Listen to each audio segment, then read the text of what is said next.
Hey, Mayor, the floor is yours. Are we on? We are on. Okay, I am Bruce Kleinman, the mayor of the town of Seabrook, Island. I call to order the January 28th, 2025 regular meeting of town council. Let's begin with the pledge to the flag.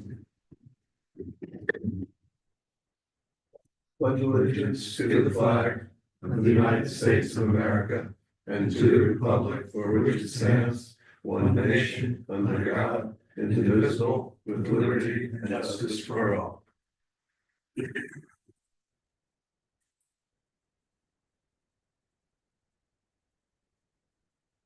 Okay.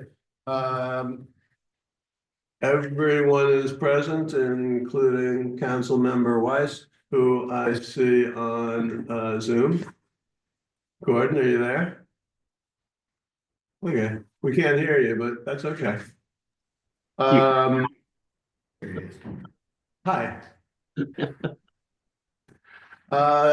Mr. Clerk, have we satisfied all FOIA requirements and notices and all that? I'm happy to report we are. Well, thank you. We are going to reorder the agenda somewhat.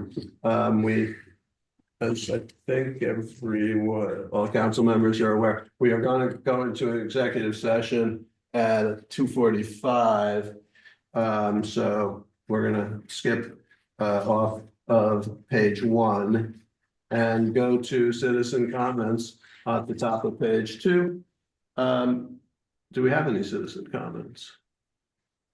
And Pete, do we have any citizen comments? Anyone on Zoom who has asked to speak? Unless Gordon has something he wants to say. Nope. Is Gordon a citizen? Yes. For right now, no. Okay, so then we will move right to the reports of town boards, etc. We'll start with advisory committees. I'll go first. Community Promotions and Engagement Committee met on, you remember, January? It was the 8th, maybe? No, met in January. Right. It was really just more organizational type. 16th. We met, and what came out of that meeting was a few minor changes to the eligibility provisions, criteria for the community promotions grants, and we'll have more on that later. And that's all I have on community promotions. Next, Gordon, Environment and Wildlife. Can you make a report? Not a whole lot to report on. We got an update on the marsh management plan at the last meeting. We've got a couple of things we're working on, but nothing that's solid enough to tell you what we're going to be doing. Okay, thank you very much. Dan, how's everything going with Public Safety Committee? Fine, thank you. I'm going to draw this out a little bit longer, so Jim has to wait till after the executive session. That's the least I can do for him. Anyway, we had a Public Safety Committee meeting last Tuesday. One of the things on the agenda was to review our new member who will be coming before the council today. The members of the safety committee were overwhelmingly in favor of Dr. Bergman, and as you could see from his application, he brings extensive background to the Public Safety Committee, and we hope that you will endorse our recommendation for membership of the committee. The next one that we want to talk about is there's also a proposal to extend the contract for Stockade for another year. That is also on the agenda. The Public Safety Committee strongly felt that his expertise as we go into a review and renewal of the comprehensive emergency plan, it was important to have him on board. So again, we hope that you will endorse the committee's recommendation to extend for another year. And the last thing, there's been some citizen comments about extending bike paths on Betsy Carrison. We talked about this in our committee meeting. As you know, you get about just before the bridge and the path on the left side going out ends abruptly.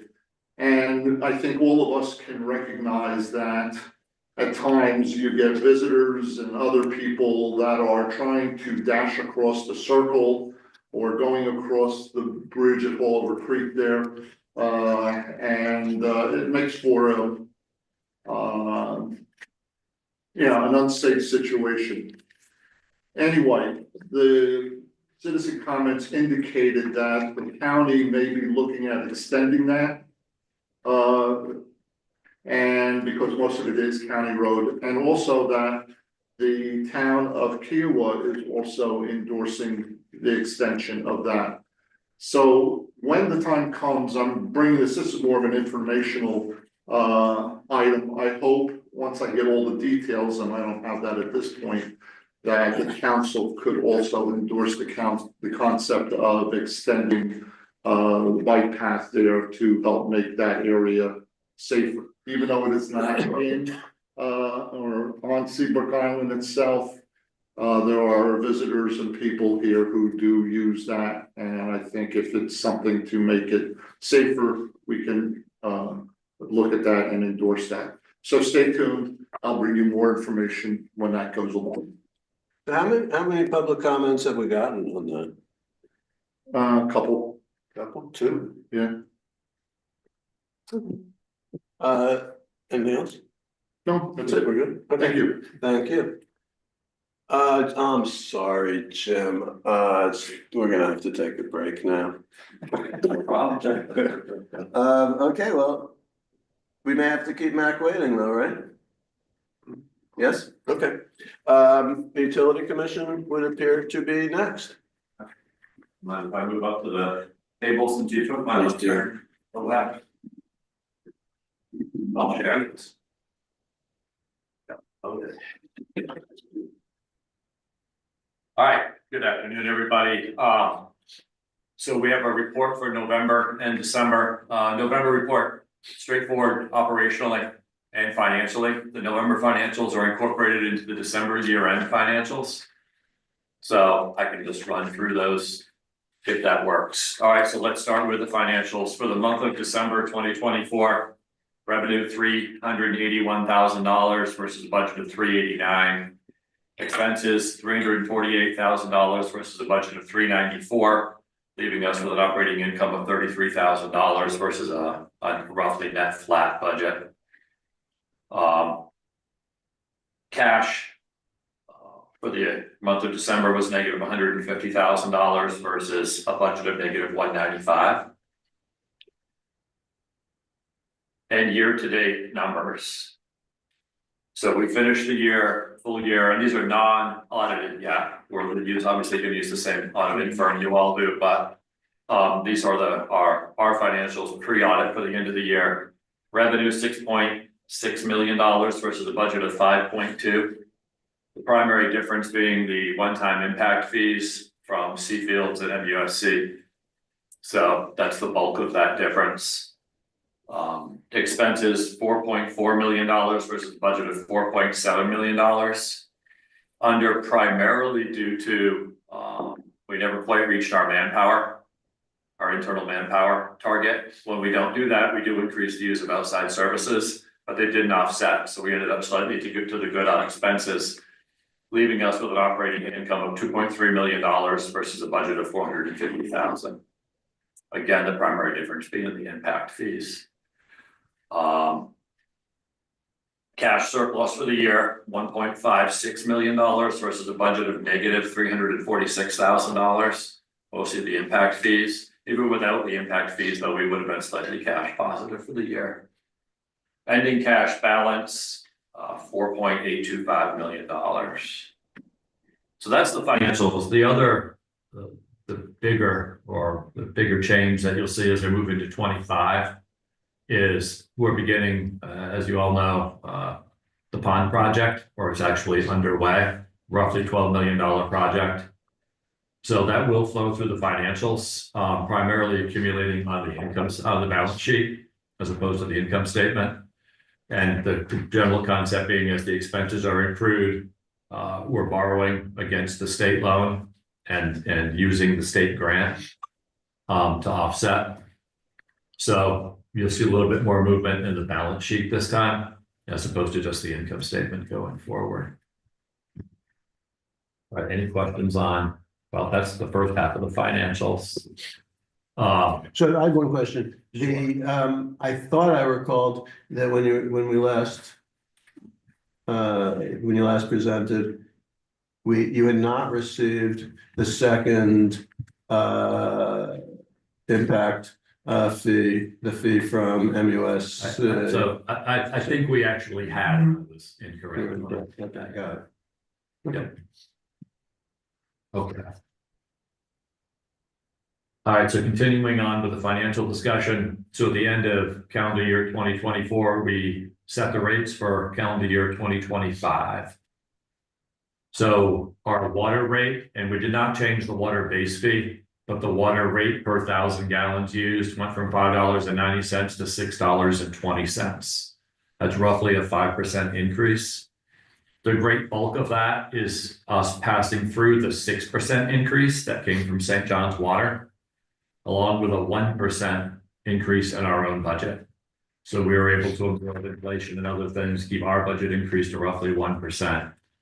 But when you put the 6% on from the water, for the water pass through, we ended up with a 5% rate increase on the water side. Sewer up 3%. Inside rate for Seabrook, $51.70 in 24 is going to $53.25. So $51.70 to $53.25, and the outside rate going from $54.10 to $55.75. Those are two different rates, whether you're inside Seabrook or outside Seabrook. That's about a 3% increase. Again, impact fee for those folks that are going to be tying in the future in 2024 was $7,500 per ERU, going to $8,400. And the primary difference is just the cost of future construction is up. And right, when we ran the numbers back, that's roughly the change. All right, so those rates take effect. They have taken effect. They take effect in January 2025. A flyer would have the last bill. So our customers are aware of that. Was it reflected in the last bill or? No, I don't think so. It would be correct. I remember seeing the flyer, but. Yep. Okay. All right, so that's where we are, financials. That's where we are with the rates for the year. December, from an operational standpoint, on the sewer side, average daily flow was 0.339 million gallons per day. The daily maximum flow was 0.436 million gallons per day. All chemistry was in spec all month. On the water side of the business, we delivered 30.2 million gallons of water, along with 4 million gallons of deep well to Seabrook. So the ryegrass was still growing. I don't think that's happening anymore. Staffing was a bit of a challenge for us. Last time I saw you folks, we were down 2 people. We're now down 4. It's probably our least experienced folks that are transitioning out. Our most experienced folks are still with us. We actually put out an offer today to fill 2 of those positions. So we're making a little bit of progress. This is where we rely more on our outside contractor, Woodard & Curran. Both their external recruiting efforts as well as their HR team and whatnot to not only source the candidates for us, but to do the background screening before Tommy speaks with them. So 2 offers going out today, and it would be good to get those positions filled. Are they relatively local? They're relatively local and they're relatively inexperienced. One gentleman, I believe, has 2, 3, 4 years of experience and the other less than that. When I say relatively local, it's over an hour commute? I think about an hour, yeah. Okay. Very hard to find folks. Yes, I know, that's the story of everything. Everybody has the same. Everybody has the same. Going back to the operations side, does a week like we just had freezing, thawing, freezing, aside from bursted water pipes and things like that, does that affect us in any way or your plant or whatever? Not really. On the sewage treatment side of the business, there's really no impact. Right. On the water side, what we worry about, when we did not have much of it this time, but we actually have folks on staff for longer hours, is it's not the freezing part, it's the thawing part. I think we only had 3 leaks called in. Sort of Yeah. nice little leaks. 2 years ago, it was unbelievable. Yeah, 2 years ago was crazy, and we had a ton of leakage to the point where we were starting to impact system pressure. And we did not experience that this time. We thought we might because we were so cold for so long, but Yeah, we yeah, didn't. Yeah. that's what I was wondering. And we should be through with that now. Yeah. A couple days like tonight. All right, just a couple more things. So water tower maintenance project. Y'all have probably seen that the temporary cell tower is up right next to the water tower. Verizon and T-Mobile have moved onto the tower and they're taking their equipment off the water tower. AT&T is moving today. So we would expect everybody, almost everybody, to be off the water tower in the next couple of days. I did hear today that apparently Seabrook CERT has an antenna on the water tower. So we'll get that one figured out in the next day or two. And that should free us up to begin the actual maintenance work on the water tower in the next couple of weeks. So the corral on the top will be removed and new one will be put up. And you'll see some structural reinforcement going on the crisscrosses on the lower level, and then the tank repainted. And then the cell phone companies will move their equipment off the temporary tower back up to the water tower, and eventually that temporary tower will be removed. Still expect our 6 month, the 6 month window I gave you a while ago is still in play. We feel relatively good about it, but. All right, so that's what's going on the temporary cell tower side of the business. I mentioned the pond expansion project, well underway. Happy so far with the contractor, primarily heavy piping work right now. We have a bunch of pipes to relocate and a bunch of pumps to relocate. Mostly the pumps that push the treated water to the golf courses. Their current level, it doesn't work now that the pond's going to be up to 6 feet higher. So we need to relocate all of that. That work's underway and on schedule and on budget. The only other item I had is we did review a request at the last meeting from the town of Kiowa, asking if we'd be interested in connecting the Kiowa Town Hall to our sewage treatment plant. And we met with the Kiowa folks to understand what they wanted to do. This is not an uncommon request for us over the years, not just from the Kiowa Town Hall, but from many folks. An awful lot of folks, have kind of requested an interest in connecting in to our sewer system. And historically, our stance, I think, is logical. And the answer is essentially, right, we're really not interested in that. Right, the perfect world would say you'd have a sewage treatment system available for the island, and the sewage plant itself would be not yours. That's not the situation we're in, right? We have a sewage treatment plant on our island. Because of the history of all of this, we actually treat incoming sewage from other communities. That's a legacy issue. That's not what we desire. It's a legacy issue from some obligations when the town decided to buy the sewage treatment business in the first place. And I wasn't around 25 years ago when that was done. I would imagine that the town made that decision because they wanted more control. Right, if that sewage treatment plant is going to be on their property, it seems logical that right? That the town would want to exert some control and specifically limit or discourage any additional tie-ins.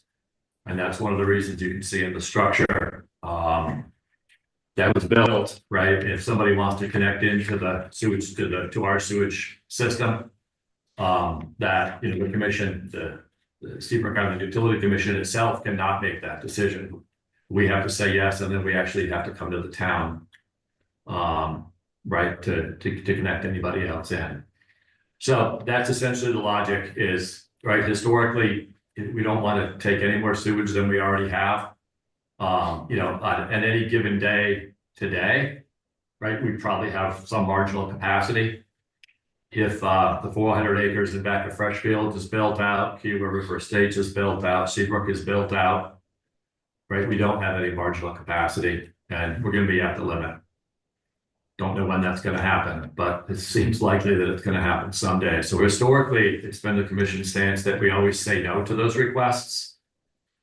A, we don't want to add anybody we don't have to add, and B, we don't want to set precedent where we add somebody and then the next person that comes, right, we're sort of on our back foot because we've already let somebody else in. So that's the extent of the logic. We did have a joint discussion among the three commissioners at our last meeting a week or two ago, and we're all of the same mind.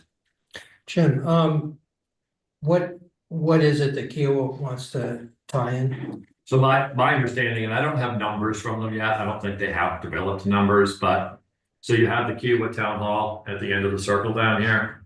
And I guess there's some, and others of you all may know more about this than I do, but there's some desire to further utilize that property and put in some sort of an outdoor area where they could have concerts and festivals and whatnot. And I gather in order to effectively do that, they need to increase their bathroom capacity.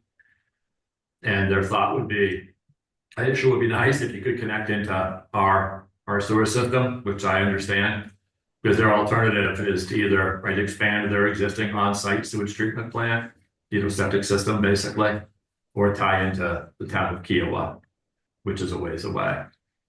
Is it even technically feasible for them to tie into the Kiowa sewer system?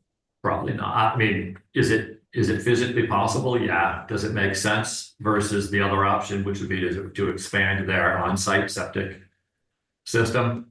I mean, I haven't done the math or anything. I would guess that they choose to expand their existing system rather than run the lines, however far they'd have to run the lines. So I'm no expert on the governing relationship between town council and the commission. So I'm throwing this out as a suggestion, not obviously that we have authority over this, or I don't think we do. I'm not sure. But I understand your logic. I appreciate that. I would suggest that a couple things. One, I wanted to confirm, but I thought it was this sort of performing arts thing that they're considering, and that's a benefit to Seabrookers. I mean, people at Seabrook utilize the Kiowa Performing Arts organization. I don't know the name of it quite a bit, and so I mean, if there were this sort of facility right next door as opposed to 15 minutes inside the gate there, I think a lot of people at Seabrook would appreciate that. Second thing is, fessing up to being a lawyer for 40 years, I'm sure you'll appreciate that I very much am sensitive to precedents and setting a precedent. But that doesn't mean that, in my view, that you can't ever do anything because it would set a precedent. The question is, how close is the precedent to something else? So if the precedent is giving, I'm looking out of the blue here, this hypothetical medical wellness village, a very commercial property that would have very heavy needs, tying them into the sewer system, that, to me, that would be a very bad precedent. But to give access to a fellow, our sister community that does a lot of favors for us. I mean, we work together. I mean, I don't know, you call them favors or whatever you call them, but frankly, we need them and to some probably lesser extent, they need us. I think the goodwill involved is important. It's not a business. And it doesn't sound to me like the capacity is all that, like the usage is all that substantial, like some bathrooms and stuff. Not that you necessarily want that tying into their septic system to go down into the creek, but if it tied into our thing, it sounds like the incremental increase would be minimal. I mean, I remember, and I may be wrong about this because I was not on council at the time. But when the discussion, there was a lot of discussion. And again, it really, if I'm wrong about the facts, because I didn't have direct personal knowledge, let me know. But there was a time, of course, in 2023 of consideration for the expansion of the marina with the yacht club over there, and then that would have involved an annexation, so then they would be part of Seabrook, so they would get it. And there were people who kept raising, this is gonna increase our capacity to have a big yacht club over there's capacity. And what I thought I kept hearing from the utility commission is it's really nothing. I mean, it's like so marginal as to be insignificant if we did that. And it sounds to me like a performing arts facility where you add in a half a dozen bathrooms or whatever, and maybe a kitchen facility is probably not that substantial. So anyway, I would just urge consideration that, again, one, this is something that would benefit Seabrookers, and two, we do have a relationship with, just as an example, I mean, this is not the most important example by any means, but it's just one that would happen recently. It's when we needed space to have our public hearing for short-term rental. They were very gracious in allowing us to utilize their town hall. On three separate occasions, which occasioned them cleaning up after us and all the rest of it. So I just don't think from a precedent, there's only one other town in our community, and that's Kiowa. So it's not like giving it to a business where there could be 20 more businesses in the future. There's only one Kiowa, and that's it. So those are my thoughts, and I understand this is up to the utility commission, but those are my Just a couple of quick comments on that, right? We understand that and took that into consideration. It's not as if this decision on whether we provide sewer to the Kiowa Town Hall is a gate as to whether they build their performing arts center or not. Is my understanding. They're not waiting for us to make that decision. If we say no, they'll find another way to treat the sewage. It's not as if by us saying no, they're not going to build it.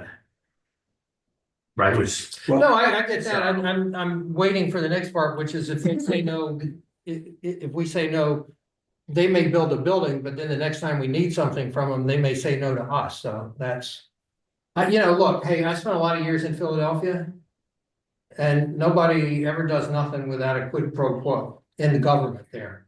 So, and I'm not a legal quid pro quo. Not talking about a legal quid pro quo. I'm just saying that, you do a favor for me, I do a favor for you. I got it. And if there was a different quid pro quo that was more substantial, we'd probably be more willing to listen to it. Our view was creating 5 minutes worth of goodwill and taking 50 years worth of sewage didn't make sense to us. The marina issue, that was a town decision. If the town was going to annex the property, then we'd serve it. Right, that wasn't our decision, that was town council's decision. And yeah, we did the math and said, yeah, we have the capacity today to do that. Are you creating a long run problem? Maybe not, but it's a relatively marginal amount of sewage. But that wasn't our decision. That was simply if the town wants to annex it, right, we serve it. No, I understand that. All I was just saying in terms of what I heard was it's just not a big deal for us to do that. And it sounded to me like it would have been more water and sewage usage than what this would be. That's all I was saying. Yeah, But I understand. it's probably closer, you're probably right, would be my guess on that. So we weighed that and that's where we came out on it. Again, if there was a different quid pro quo, or there was something else that we need over time. Right? And I do want to take back a little bit. I mean, people get aggravated when I make allusions to Philadelphia and stuff. So I mean, look, I couldn't help myself after having, lived there for one. But I do want to say, the quid pro quo is the wrong word, because it's really a relationship. So that, I mean, it's a relationship that we've had for the past bunch of years, and it's a relationship that we'll have for many decades to come. So I don't want to keep debating it with you, but I actually want to correct the record, if you will, that it's a relationship that I think should be nurtured, and I don't want to make it just like you give us that, we give you that, that sort of raw quid pro quo. So I just wanna Make a see. comment? Yeah, I just wanna see if anyone else has any comments. So Gordon, you're up. The thing that has to be evaluated is how much additional sewage can be handled. Because once you get going on this whole thing, you can't shut them off. You're just gonna have problems. And until that whole thing is evaluated to the amount of sewage, et cetera, I don't think you can say yes and maybe not no. Fair enough, but those, I don't think their planning is to the point where they weren't positioned to give us any numbers. They were just asking, hey, would we generally be receptive to that? And the answer was we generally would not be. Anything? Yeah, I'll add, the one thing that sticks in my head that Jim said was, he believes we will be at full capacity at some point. He listed 2 projects that are huge that we have to take on. We have no other choice. So by adding Kiowa, we still have, I mean, the marina may come back up again. You know, it was voted down at one point, but that doesn't mean it won't be resurrected. So you've got that capacity to deal with as well. So at some point, you've got to draw the line, and their approach of saying no, it's not, guys, you know, we'd love to help you, but that's just our policy. I tend to agree with the policy. The only thing I'd add is absent the true numbers. I could see both sides of the issue, sort of what Gordon was saying. Absent, you know, a definitive, oh, we're gonna build a performing arts center and it's gonna have X amount of the bathroom space, and you know what that creates and that and so on, then we can make a decision. And I agree with what Donald said. There are neighbors, there are, you know, we like to help out neighbors when we can. So there is something to be said for that. But again, absent the numbers, we don't know if that puts us in a different situation. So I think it's worthwhile to explore. But I don't know how far they are and how willing they are to do this, because whatever they come up with, they have to spend the money to come up with the plans and so on based upon that, so. So, of course, the engineering needs to be done. Yeah. And would be done, before any commitment, was made by us. But just speaking just logically, I'm not an engineer, but, the art center alone, will be open infrequently. Let's be clear. It's not an office building where you've got, you know, people coming to work in big numbers. I mean, it's open for events when there are events. There are, yeah, probably maybe they'll move the art council office there, but it will not, I can't even imagine it being a substantial user of sewer. But In any event, that would have to be done to preclude and by the way. If Jim's point is correct, that us not giving them sewer access isn't going to prevent them from doing the project. And I don't know if that's so or not so. But if that is so, then that means in all likelihood, they will be increasing their use of a septic system, which, I say this respectfully, if we all believe in protecting the environment as much as we often say, that is no place for a septic system. It shouldn't have been there when did they build it, 2015-ish? It shouldn't have been septic then, and it shouldn't be septic now. And it shouldn't be, the septic usage shouldn't be increased now. We don't control any of that. But I think that when eventually something bad happens there, from the septic, that'll be borne out. It's really in a precarious position. Just a note on that, the precedent discussion, if that's the logic for admitting Kiwa, and that's the logic for admitting all the properties all the way up Betsy Carrison Parkway that have asked us previously to do it. Because they're all on septic as well, right on the creek. Yeah, like Just Darryl, saying. like Darryl, I'm not nearly as worried about that precedent, and that isn't the logic. That's just the way it is. The logic is that they are our town next door. They're our neighbor. We try to collaborate with our neighbor as much as we can. They have been trying to collaborate with us, and that's really the bottom line here, that I think it should be done. I have no problem with the policy, but every policy, doesn't fit every situation. I think that this is a mistake. I think that ultimately, if we say no, and maybe it doesn't get built, or maybe it gets built and they do use the septic, there will be blowback on Seabrook, and I'm concerned about that. So, okay. Can I just add one Sure. directly responsive to Jim's point? The biggest example, of course, we're talking about is the medical wellness village. But but the point that you just made, that it would be better for them to tie into our system instead of the septic. No, we're not giving access to them, and that's one of the very reasons that is used by people correctly so, 100% correctly so, that they shouldn't get the rezoning at all. I mean, if you, in terms of the arguments against that, there's lots of arguments. One of which is they don't have sewage and they're not getting sewage, and therefore it would be completely inappropriate for them to try to use a septic system for all that.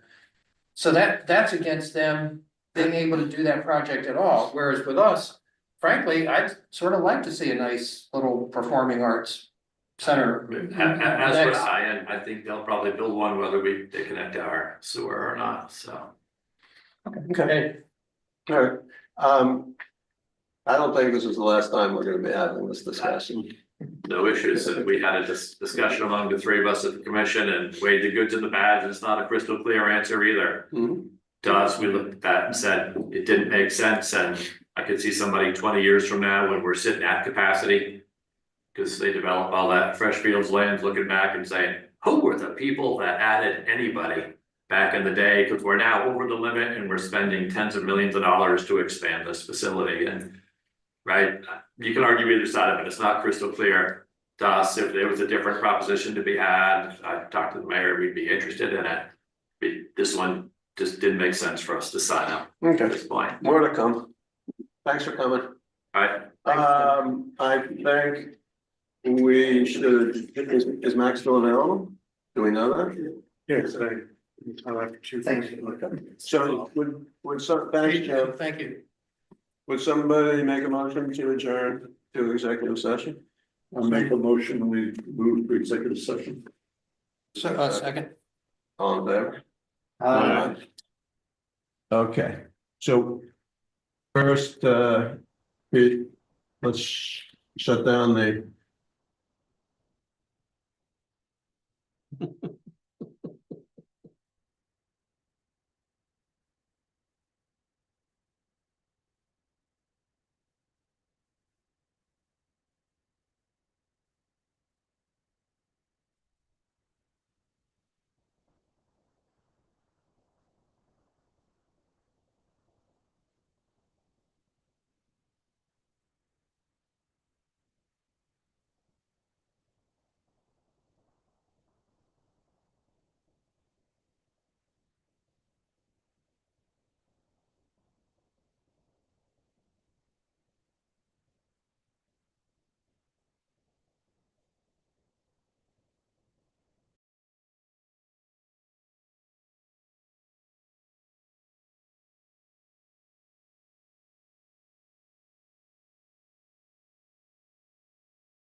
Okay, here comes the audio, here comes the video. And Mayor, we are back. Okay, we are back from executive session. Someone needs to make a motion to return to open session. So moved. Is there a second? Second. All in favor? Aye. Aye. Okay, that's approved. We're back in public session. We're still juggling the agenda. Can we go to town administrator report?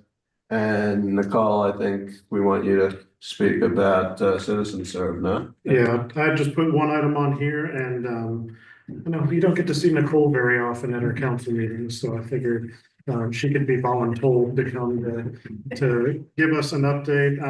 As you're aware, or I hope you're aware, the town signed a contract with Citizen Serve to develop online licensing, permitting, code enforcement, short-term rental, basically everything all in one hub.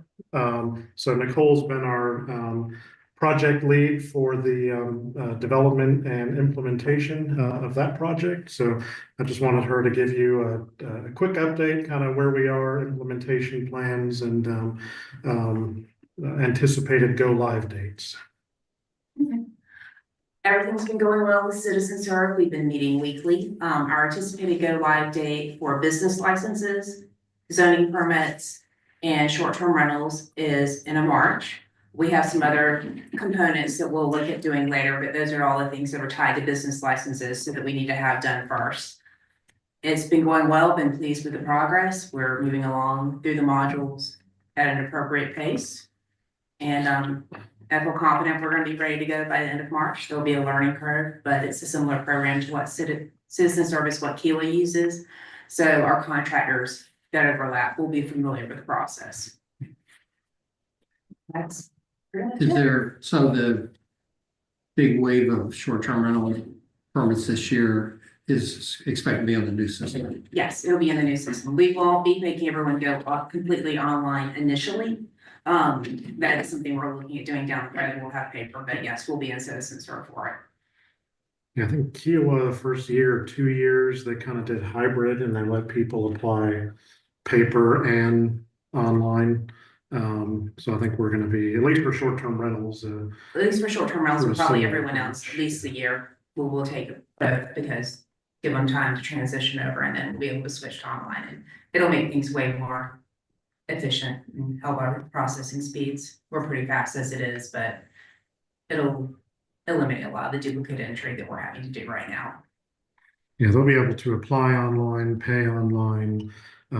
Nicole and Tyler will be able to, and Beth, once we get the short-term rental component up and going, they can review the applications, issue the permits, issue COs, basically everything right now we're kind of doing by chisel and stone. You'll be able to do right through that consolidated system. So something we've been trying to do for several years. We had one false start a couple years ago and had to terminate that contract for Nicole's sanity.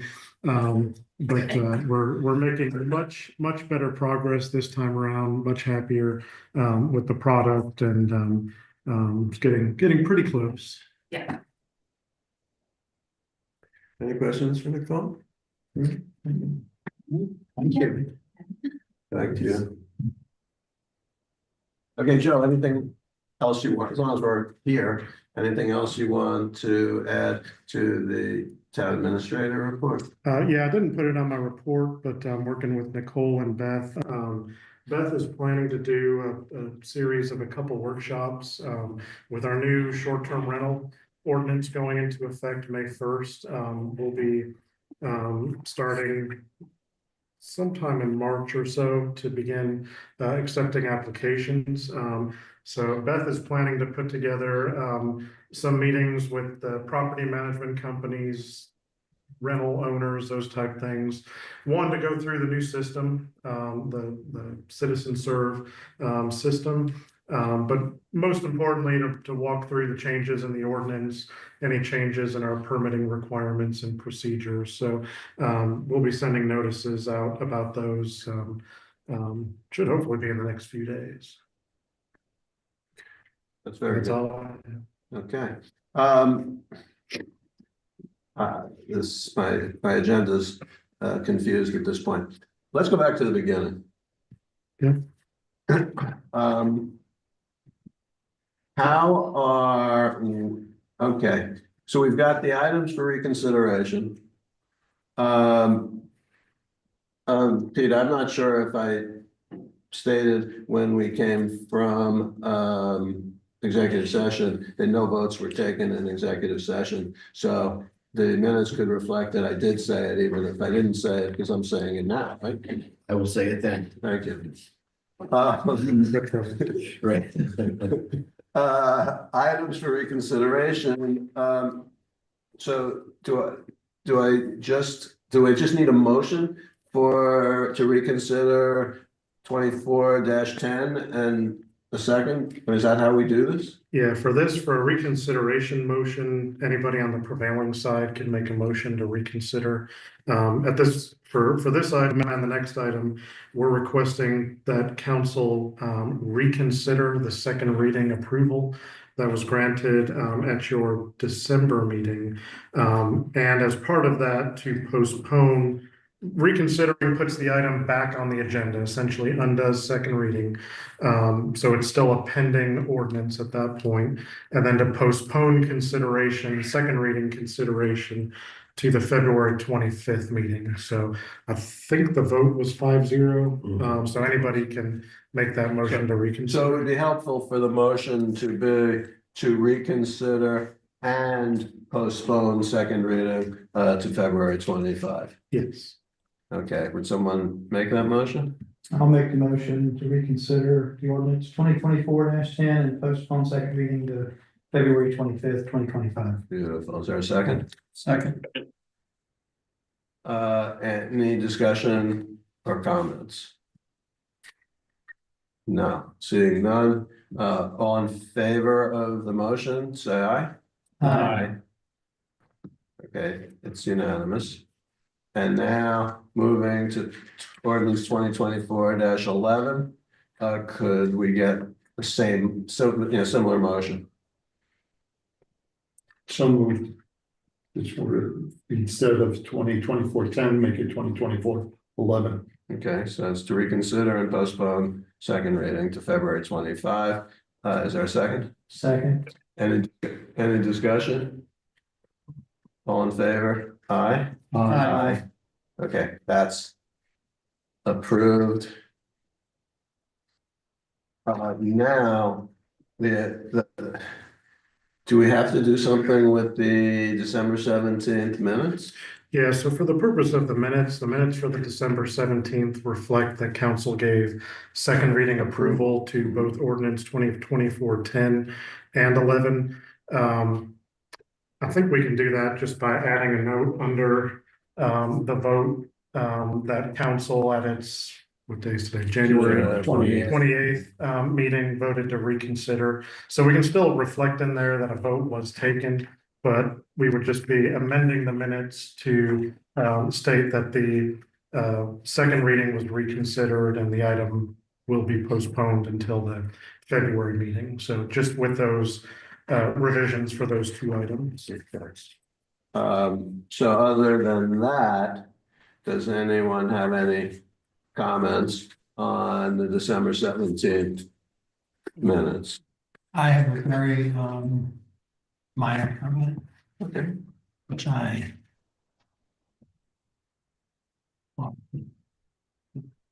In any event, it's I don't have the page number, but it relates to resolution.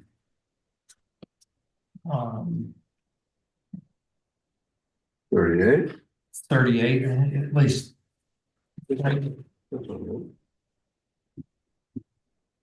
Firearm discharge. Firearms down there, right? Yeah. Yes.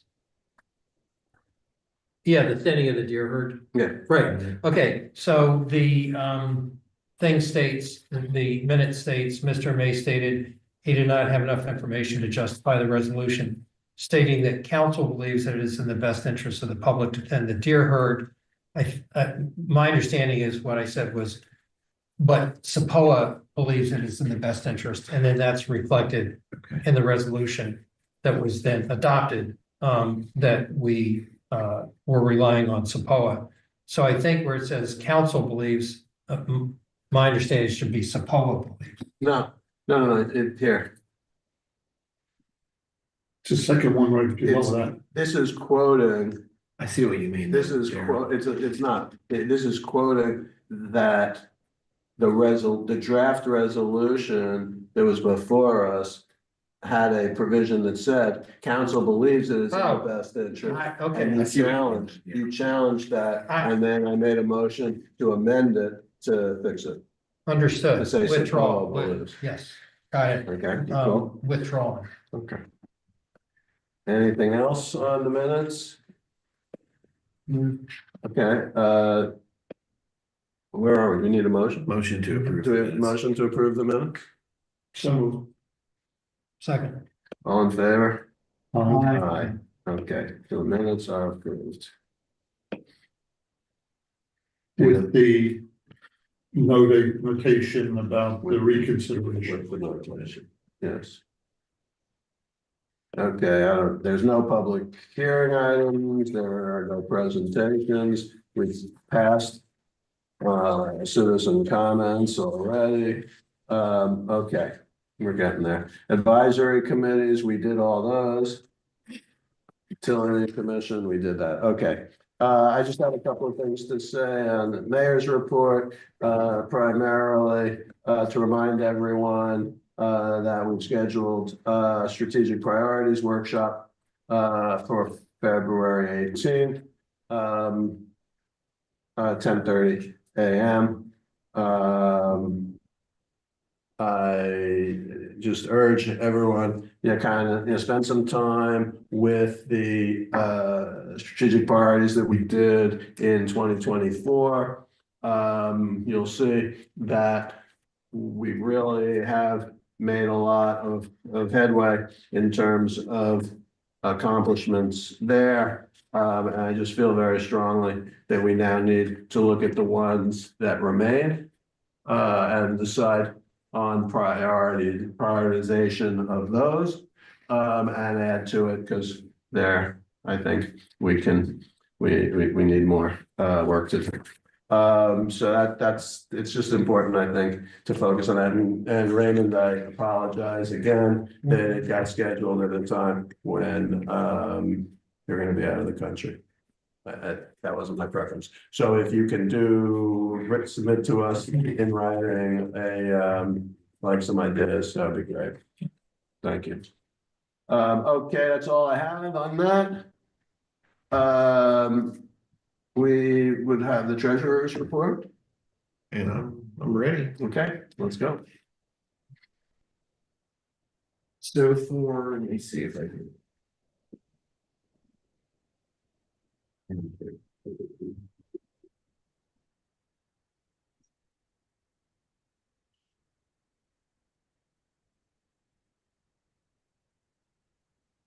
Okay, so if you recall, Catherine, I think we're at least maybe 2 months behind. So these are November's financials. This is my first one, so I'm gonna have to defer most questions to Joe. So fund balance for November of 23 was just shy of 9.5 million. November of last year, we were almost 11 million, so that's about a $1.5 million increase. So I think we're good there. Going into the funds, the individual funds, 2024, we were 3.3 million in revenues, 1.6 million in expenditures. That's up from our 2023 numbers, 2.2 million in revenues to about 3.5 million in expenditures. You can see down there, so that we're widening that gap by about $850,000. So we're good on the general fund. Down to state aid tax, 2024, we were 365,000 in revenues compared to 257,000 in expenditures. Compare that back to the 2023 November numbers, 384 in revenues and 347 roughly in expenditures. So we've gained some more ground there, 70,000. That's the difference from 23 to 24. So we're widening that surplus by 70,000. Town aid tax fund, 2024 was 191 in revenues, about 80 in expenditures compared to 2023. 176 in revenues to 40,000 in expenditures. And that gap is shrunk by about $25,000. So we're still good though for 2024. County aid tax 2024 was about 70,000 in revenues, 80,000 in expenditures. Compare that back to November of 23, 55,000 in revenues and 95,000 exactly in expenditures. So both years we ran deficits, but 2024 we shrunk that deficit by about $30,000. That's that number down there in the lower right. So that's where that is coming from. Deficits year to date. Yeah, year to date, right. Alcohol local option permit fund, didn't expend anything. We did increase revenues year over year by about $5,000. That's in the local option permit fund. Short-term rental permit fund. Again, nothing expended out of that account. We just grew revenues year over year by about $10,000. Keep going. ARPA. This was the exact same slide as we used on the October financial, so nothing has changed with ARPA money. Road and Drainage Fund 2023 expended 67,000. This is through November of 23. We expended 67,000 out of that account with a budget amount of 100,000. This year, 2024 to date through November 30th was 16,000 expended. Compare that to a budget amount of 665,000. So that's the Road and Drainage Fund. Oops. This was the same slide as October. Conservation, Emergency Fund, Town Facilities, Vehicle and Equipment Funds. Nothing was spent or gained from that account. So altogether, 2024 through November, 4.2 million. Compare that with about 3 million in expenditures. And compare that back to 2023, 3 million in revenue and about 2 million in expenditures. So year to date, there are your numbers. We're up 1.1 million on revenues compared to a million in expenditures. So all in all, I think and Mr. Administrator can chime in, but I think we're in good shape. Any questions? On the slides, just maybe going forward, or maybe it's something I can get separate.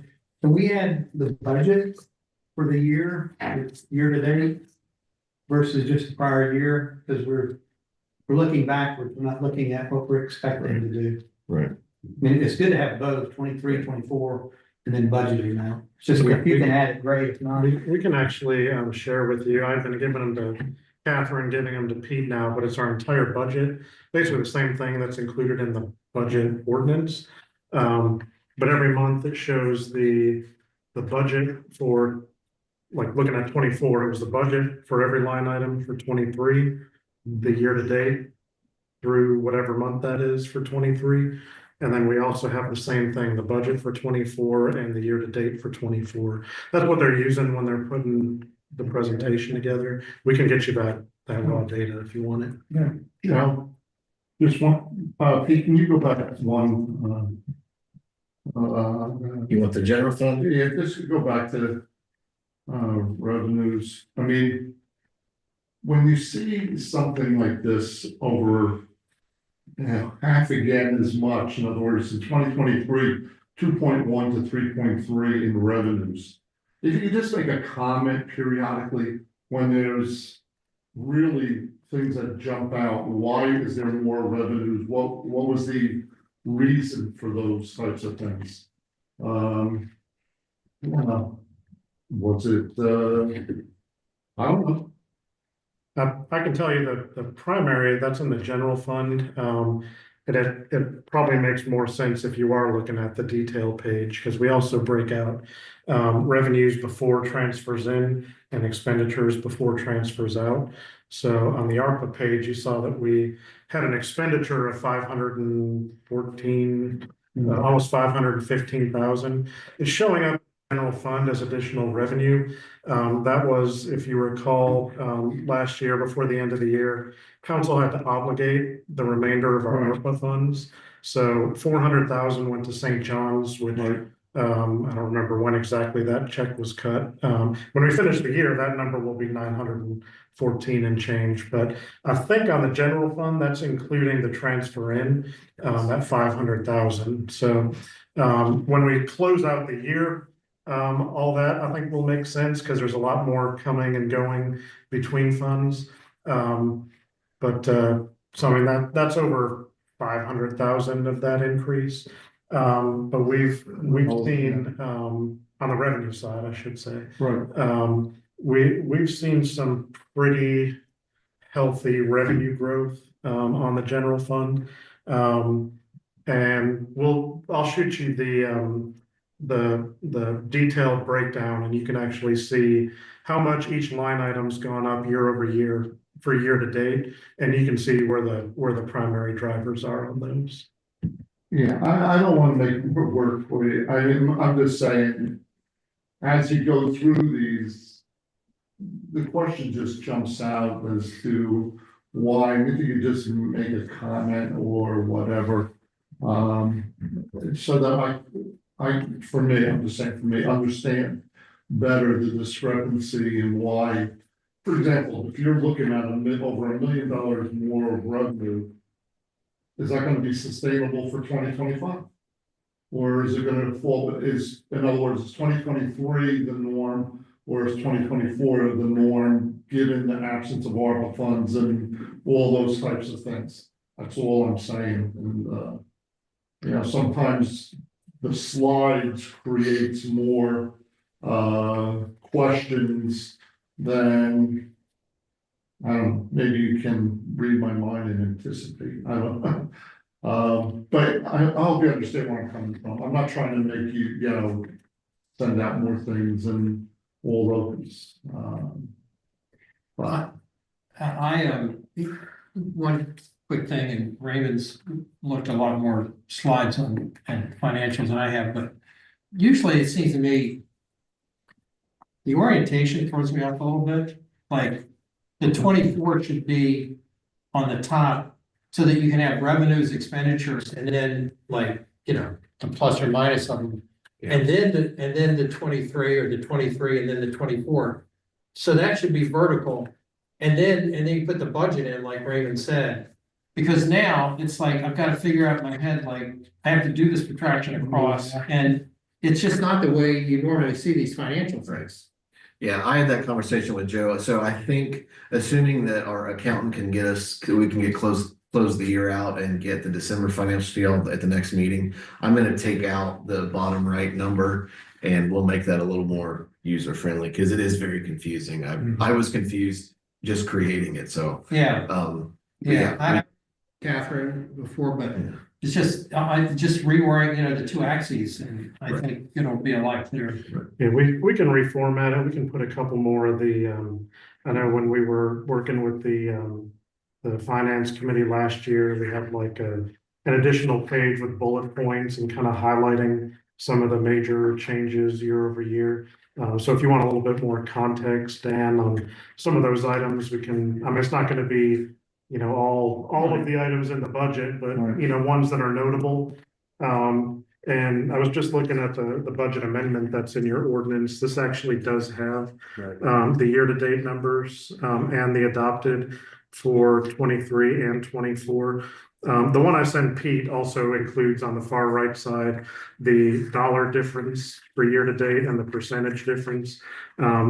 Because this one's backup information for the budget amendment, it's showing the 2025 budget stuff, but you can actually see and compare side by side. I mean, it'll jump out pretty obviously to you where the growth is year over year. It's primarily business license up again quite a bit, and then we had several of the statewide business licenses that are handled by municipal associations, so like insurance. There's three of them. Insurance was one, and like telecom, I think, is one, and real estate brokers. But there's three, and they were all up when you look at all of them across the board. In 2023, we lumped them all together in one line item. Starting this year, we broke them out, but if you total up the three this year, it's way more than we collected last year. So a lot of our key indicator numbers are up. You get into some of the special funds, like A-tax, we've actually gone down a little bit. I think as expected. But then you look at that and say, well, why is our town A-tax up? But the state A-tax is down. A lot of that just has to do with, I think last year was the first year we collected town A-tax, so there was a little bit of probably a little bit of a lag as people started paying it. So I think we'll get a better feel for that over the next couple of years. But yeah, most of them can be explained when you look in the details. And then if you were asking about the extent to which our expectation is that revenues are going to keep jumping by that magnitude every year. The budget that we adopted for 2025 last month, we have revenues of 3.1 something in the general fund. So the answer to your question is in that number too. So I think that looking back at those numbers will help. In that regard. Pete, you have anything else? that's all I have. Any other questions for Pete? Okay, thank you, Pete. Report of the zoning administrator? Thank you, Mayor Climate. Code enforcement activities since the December 17th town council meeting. 15 instances where individuals were caught working without a town business license. 9 instances where individuals were caught working without a town zoning permit or Charleston County building permit. In all of those instances, a stop work order was issued. In terms of short-term rentals, the only issue was one vehicle parked in a landscaped area. 24-hour contact was called and the issue was resolved. On the beach, there were 7 verbal warnings given for dogs either being off leash or located in a restricted area. And then Mike issued 39 business license decal warnings. In terms of zoning permits, we issued a total of 106 since the December 17th meeting, 0 of which were for single family new construction. Spoke with Beth yesterday, and as of yesterday, there were a total of 594 active short-term rental permits. Planning Commission did not meet in January, and I do not anticipate them meeting in February either at this time. And Board of Zoning Appeals had reviewed 2 variances last week. And there will be another BZA meeting on March 5th that currently has 1 item on the agenda. And that concludes my review. Any questions for Tyler? As far as the STR permits, did you get a breakdown inside, outside? 489 inside, 105 outside. Okay, thank you.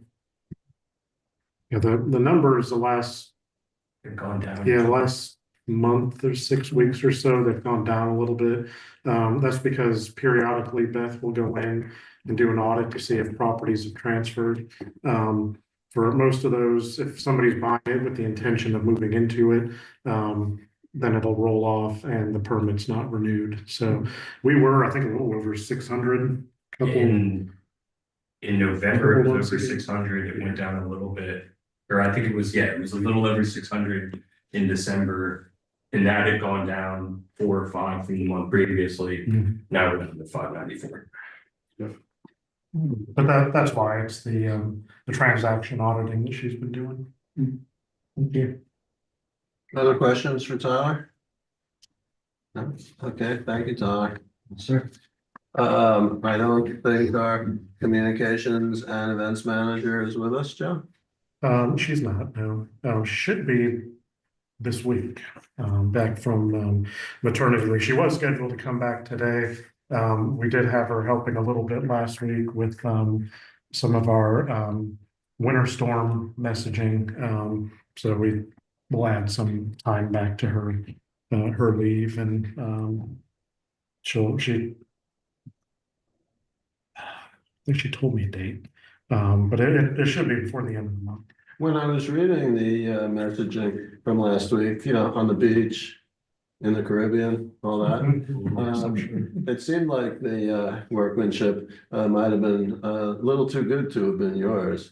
Yeah, the first couple were mine, then she's like, you guys need a professional. Exactly. And take it from here, so, yeah, she was, the last couple she put out, and she was also updating the social media feeds and everything.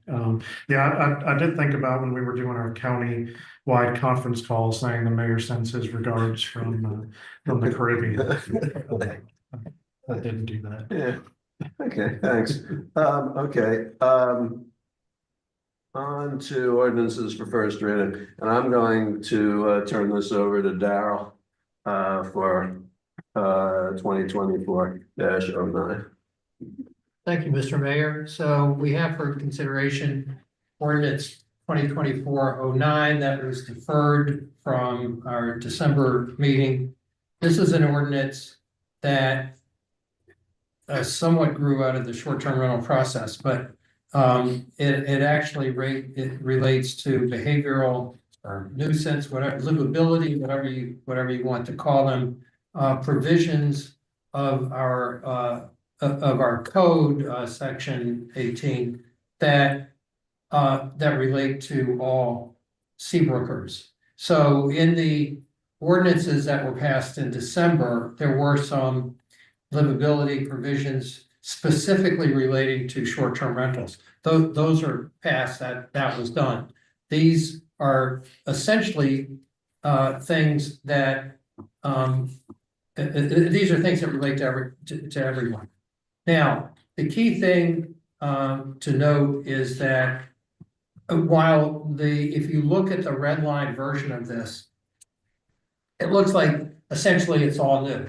But in reality, that's only because this is all with what the exceptions of what I will say.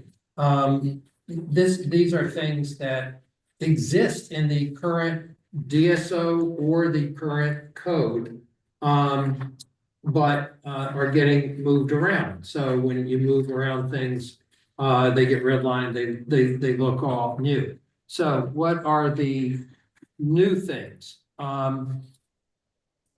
One, parking is roughly the same as it exists currently, except now our parking restrictions that are in this ordinance are applicable only to short-term rental guests, whereas now those provisions will relate to everyone.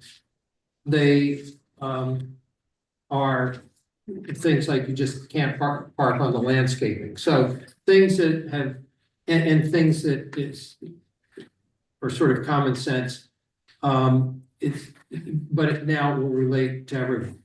Second item is trash. That currently relates to everyone. The only real change there is actually simply to make our removal time for the trash receptacles consistent with SAPOA's time for removing those trash cans. So those two are very minor things. Now, the one thing that is new, the one thing that is a truly new provision is the drone regulation. You'll recall that several months ago, Jeff Davis was here earlier, but because of executive session, he left. He was kind enough to give a presentation to us.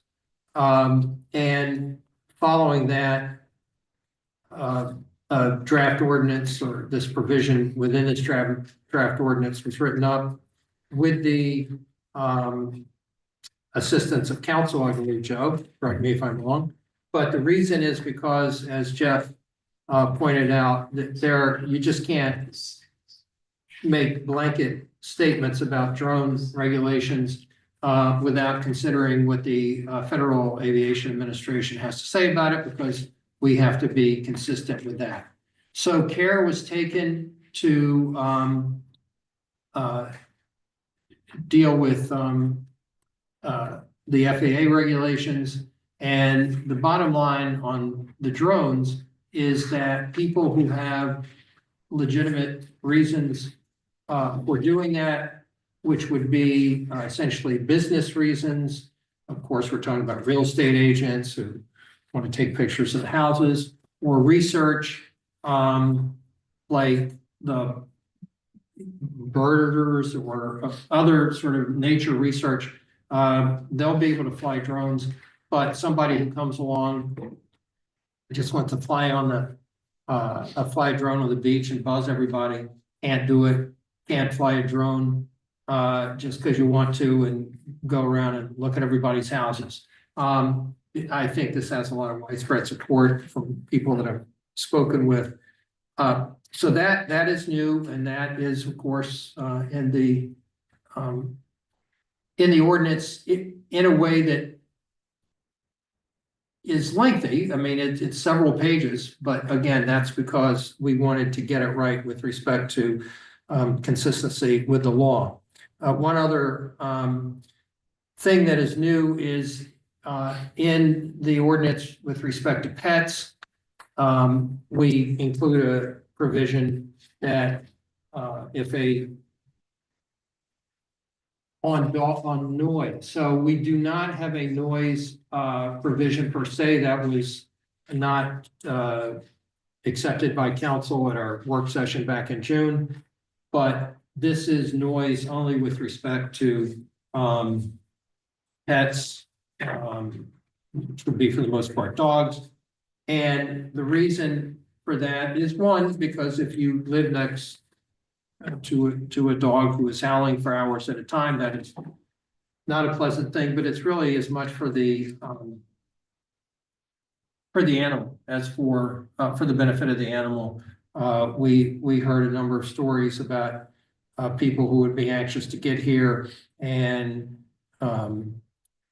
leave the dog in a new environment, in a rental environment, and then they would go somewhere and the dog was in distress. So this provision was as much for the welfare of the animals as for the neighbors. Can I add one thing on that? For the noise ordinance for the pets, it's taken almost word for word, same language that's in the county's ordinance as well. Okay, appreciate that. Thank you, John. The one other minor thing, again, many of the provisions here, except what I just said, were carried over from existing. I will say that in rereading Heather Payton's comments that she submitted, one of the points she made was the existing, I mean, she was making it about this ordinance, but it's just taken from the existing ordinance, was about whose firearm discharges and who is authorized to that it's prohibited, but except with exceptions. And one of the exceptions in the existing ordinance that would be carried over is for SPOA officers. And Heather Payton pointed out that SPOA officers don't use firearms. So that could be taken out of here, but frankly, we're not saying whether in the existing ordinance or in the new one, we're not saying they have to use firearms. We're just saying that if they were to use, if SPOA did want to have armed officers, then the town authorizes them to do so. So I don't care whether that's left in or not. But that she did make that point, so I wanted to point that out. Finally, what is also new is the enforcement.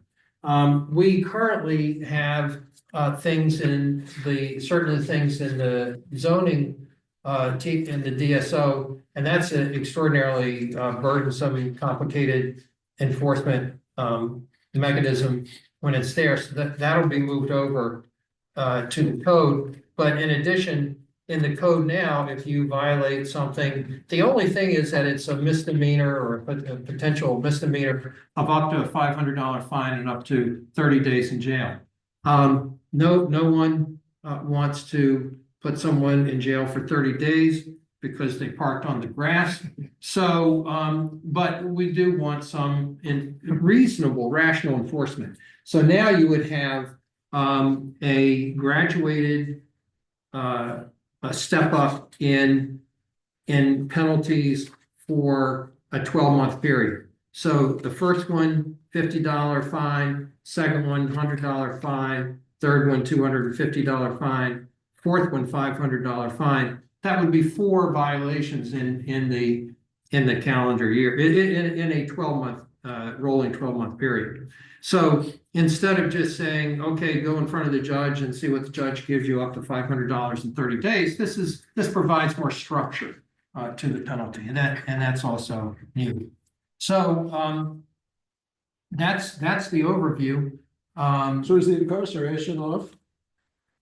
Well, no, because the way Joe drafted this is it does say that if this doesn't work, we're not repealing the incarceration. Yeah, lock them up. I've got lots of comments, questions. I don't know if you want me to go through them. Can I add one thing to something that he just said? Yes. One other thing is how this ordinance, if it's approved, would interact or interplay with the short-term rental ordinance. So in addition to having some teeth in this ordinance, which would apply town-wide, rental property, non-rental property, if this is on the books and we have violations that occur at rental properties, if you recall from, I think it was 2024-06, there was language in there. If you had a property owner that was convicted of multiple violations, then, if they achieve enough points, I think is how we set it up, then they could potentially lose their short-term rental permit. So these are really designed to kind of interact and work with each other. Whereas if council elected not to put trash and parking and other things on our books, those are scheduled to go away in the DSO when the new ordinance takes effect in May. Keeping them here would allow us to, if you have rental properties that do have repeat violations that rise to the level of a nuisance, having them here would allow us to take action against the rental privileges and permits of a nuisance rental property. So I just wanted to add Thank you. the interaction. Why can't we put then nuisance rental properties in the short-term rental ordinance? Well, the things that are in here, I'll use parking, for example. We get complaints all the time about vehicles parked at rental properties. We'll send code enforcement out. Guess what? It's the owner or the child of an owner. Right now, that's not a violation of our ordinance. If this ordinance is adopted, it doesn't matter if it's an owner, a renter, whatever. But this would give us the ability, if you have repeated violations. Why don't you send SAPOA out there too? Because it's against SAPOA rules. Well, SAPOA can still go out there. Go But ahead, I don't wanna. a SAPOA That's fine. a SAPOA violation would not result in the town taking any action against a rental permit. Only if the It doesn't say that violation, here. well, we don't enforce their rules. A Just lot like of they these are don't. their rules. No, these would be our rules. I understand if we, but a lot of them are duplicates of theirs. And they're designed to be that way. So if we do enforce So them, then, okay. then it can count as a strike, basically, against a rental property. Whereas if our ordinance is silent, I mean, you could have somebody parked in the yard at a rental property within SAPOA every day for 100 days. If it's not violating our ordinance, then we could not take any action against that property. So as fun as this is to watch Dan and Joe joust in this way, I'd like to keep things moving. But before going to Raymond, Dan, I think that your questions are good questions. But they're questions that somewhat have been asked and answered. For example, I mean, when SAPOA objected to some of these provisions, it was because that, not because they didn't want us to do any of it, the way I understood it, it was because they didn't want us to have different rules than them. So we have different end goals, but if the rules are the same, I think that was the goal. But anyway, I could be wrong. Raymond? I've got along with more clarification, some yes, nos, some of our. How much time do you? About 15. Because you've been pretty quiet today, so. No more than 15 minutes, I'll go quick. 1820-B, there's no indication of bows. I think SAPOA includes bows. Should we include it? I'm sorry, Raymond, I just have to find it. Okay. Firearms. Oh, the firearms. I should have brought a hard copy. Our ordinance is designed to be consistent with state statute as it relates to firearms. Okay. And I don't think they include, well, I know they don't include bows and those type things. Firearms basically has a cartridge that's activated, that has a like a self-contained propellant within. And trigger. Yeah. Yes. So ours was designed narrowly to be consistent with the state statute. So there's an inconsistency between SAPOA and us right there. Well, Okay. an Okay, association I'm just can trying to have, clarify. yeah, so our rules would apply town-wide. Any association, whether it's SAPOA regime or whatever, is always free to impose stricter rules than what the town imposes on a town-wide basis. So, Raymond, I just want you to know that none of this time is going to be charged to you. I appreciate Okay. that. But Joe, I mean, one of the things that I had noticed, as long as we're in this section, I didn't understand the reference to crossbow in B, when it's not in A. So I don't know, Raymond, if that was at all, on your mind. But It is part of it, but typically they define a crossbow with firearms because it has a trigger. In most ordinances, It is, you know. But if we're defining crossbow, the question basically, should we include bows? But I'm okay either way. It's just, you know, we want to try to mirror what Secola is doing.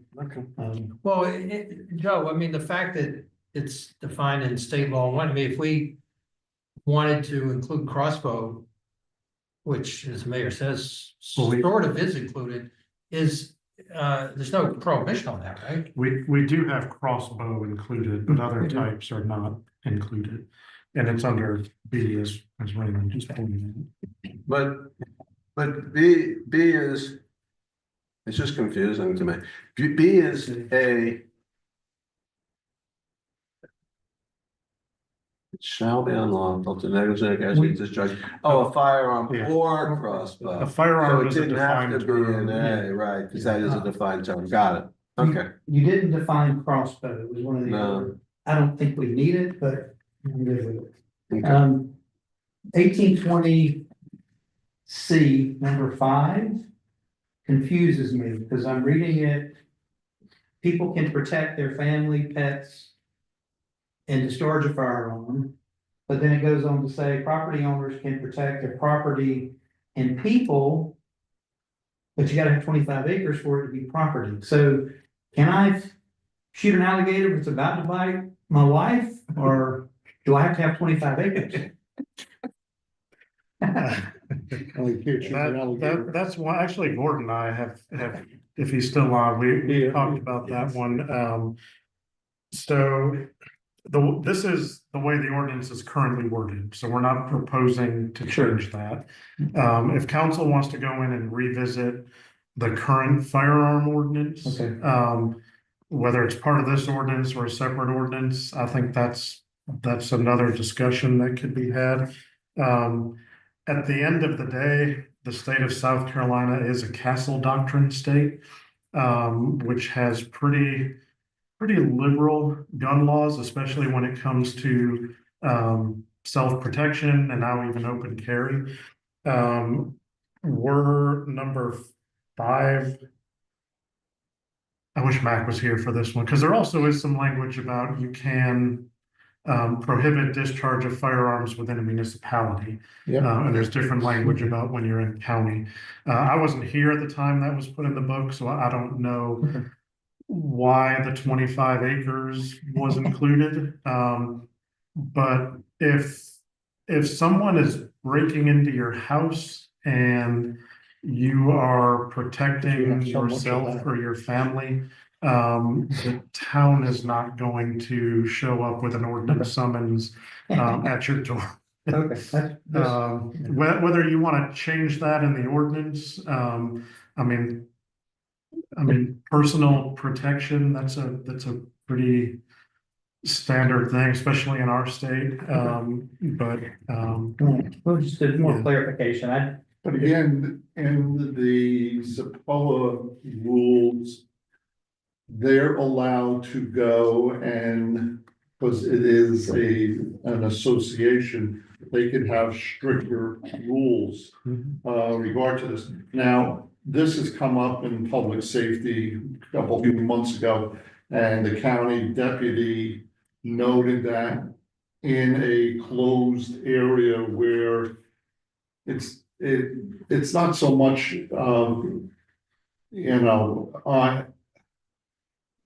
it's the shot that goes into their neighbor's house or something like that, that they try to protect. And in urban, and I don't know if this urban, suburban areas, your discharge is rather limited. And that's why I'm sure the 25 acres was put in. And he was pretty adamant about that when we had talked about it, like I said, a few months ago. So I think there's more to it just because of the type of, housing and development we are. I'll propose we table it, but at some point I would like to talk about personal protection and maybe adding that or changing this language a little bit because it's confusing. 1823 A. Coming into your house. Yeah, exactly. 1823A1, first off, there's things that are ambiguous to me, and I don't like ambiguity. A competent person. A person of suitable age and discretion. What is a suitable age and what is discretion?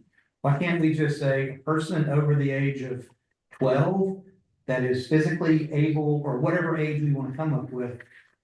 I don't know what suitable age or discretion mean. Yeah, and that's not new, that's just moving. I wanted to have all these follow the same layout where the definitions are at the beginning. So we move the definitions from later in that section up here. So I don't think we've changed the definition. All I can say is that was written by a former mayor who was also an attorney.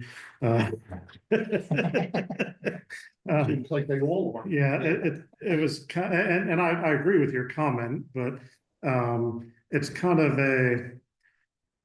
not that this is the best way to do it, but you know when you know it when you see it. If they can't control the dog, then they're not competent, whether it's by age or ability or whatever. We've never. That's not anything that our staff or beach patrol has ever been like, you know, hey, I need to see your driver's license and how old you are, whatever.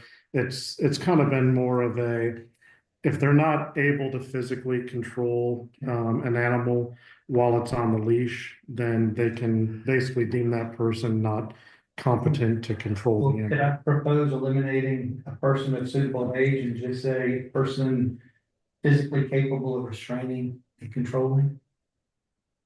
My thought is that, as I've said, I focused on the things that we talked about in the committee and that were new, but all of this stuff that's just brought over I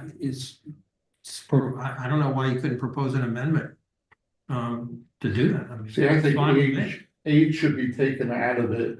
You know, because some people are older, younger, some can do it, some can't do it. Age is not a definition of what that should be and so on. I'm gonna make one comment about this whole thing. It's more of a general thing. You know, we sat here back during the budget time and we did not approve an extra person that would have given us an extra enforcement on. So now we're adding more things and We're not. excuse me. We said at that time that they're not even getting out there and enforcing all the rules for the rental properties as far as inspections and so on. And so with the number of enforcement or code enforcement of people that we have, we're now adding more things. In other words, we're going from short-term rentals to everybody. So that is more as far as I'm concerned. I think that anything that SAPOA is responsible to do, whether it's parking, whether it's trash and litter, let them handle it. And if anyone has a problem with that, take it to SAPOA. And I mean, like, for example, I agree with everything you put in the drones. I thought the presentation was good, and I think it needs to be addressed. So it should be there. But, you know, all the other stuff that SAPOA does or is supposed to do shouldn't even be in here. So I would suggest that in order to move things along, we understand your position, that to the extent that anything duplicates something that is in SAPOA, you're against it, having it in here. I get that. I will tell you that, for example, SAPOA has about a 3-word reference to drones that's completely insufficient. So as opposed to what we've done here, but in any event, we get your point. I understand, but in order to move things along,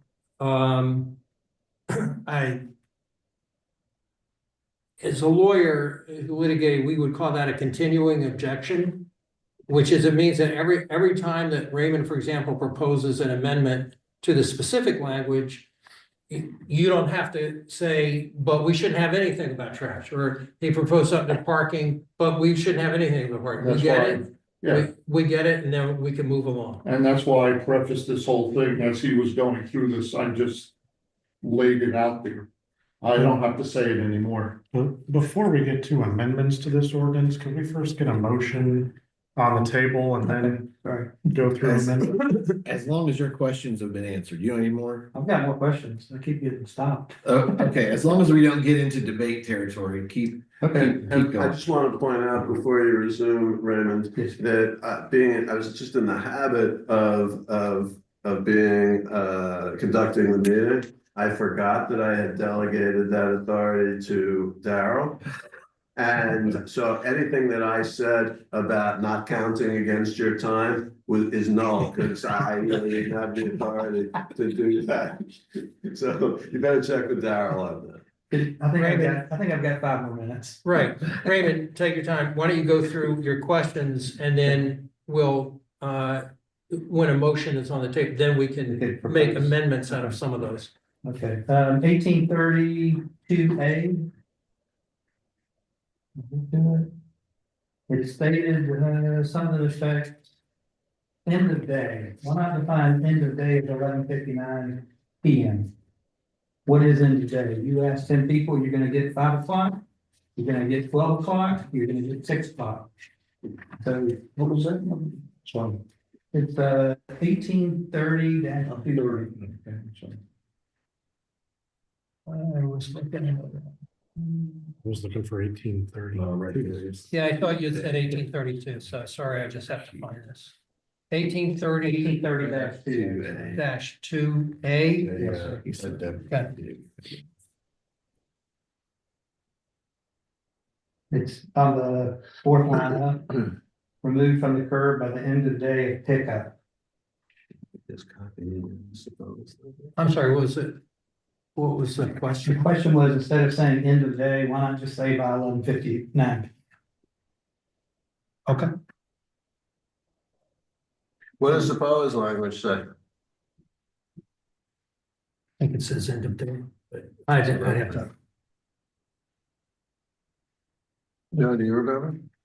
I think that's one we tried to mirror there, so if I explicitly said end of day, I'm guessing theirs was probably, See.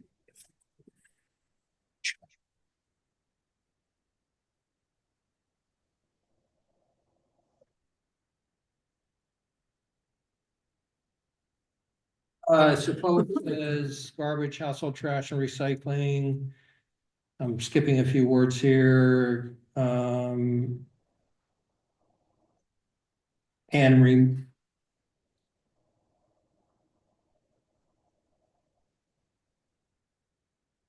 must be removed from the curb and stored where not mostly visible within the development by the end of the day. So I just took it from supposed one. Which we want to mirror it, that's fine, it's just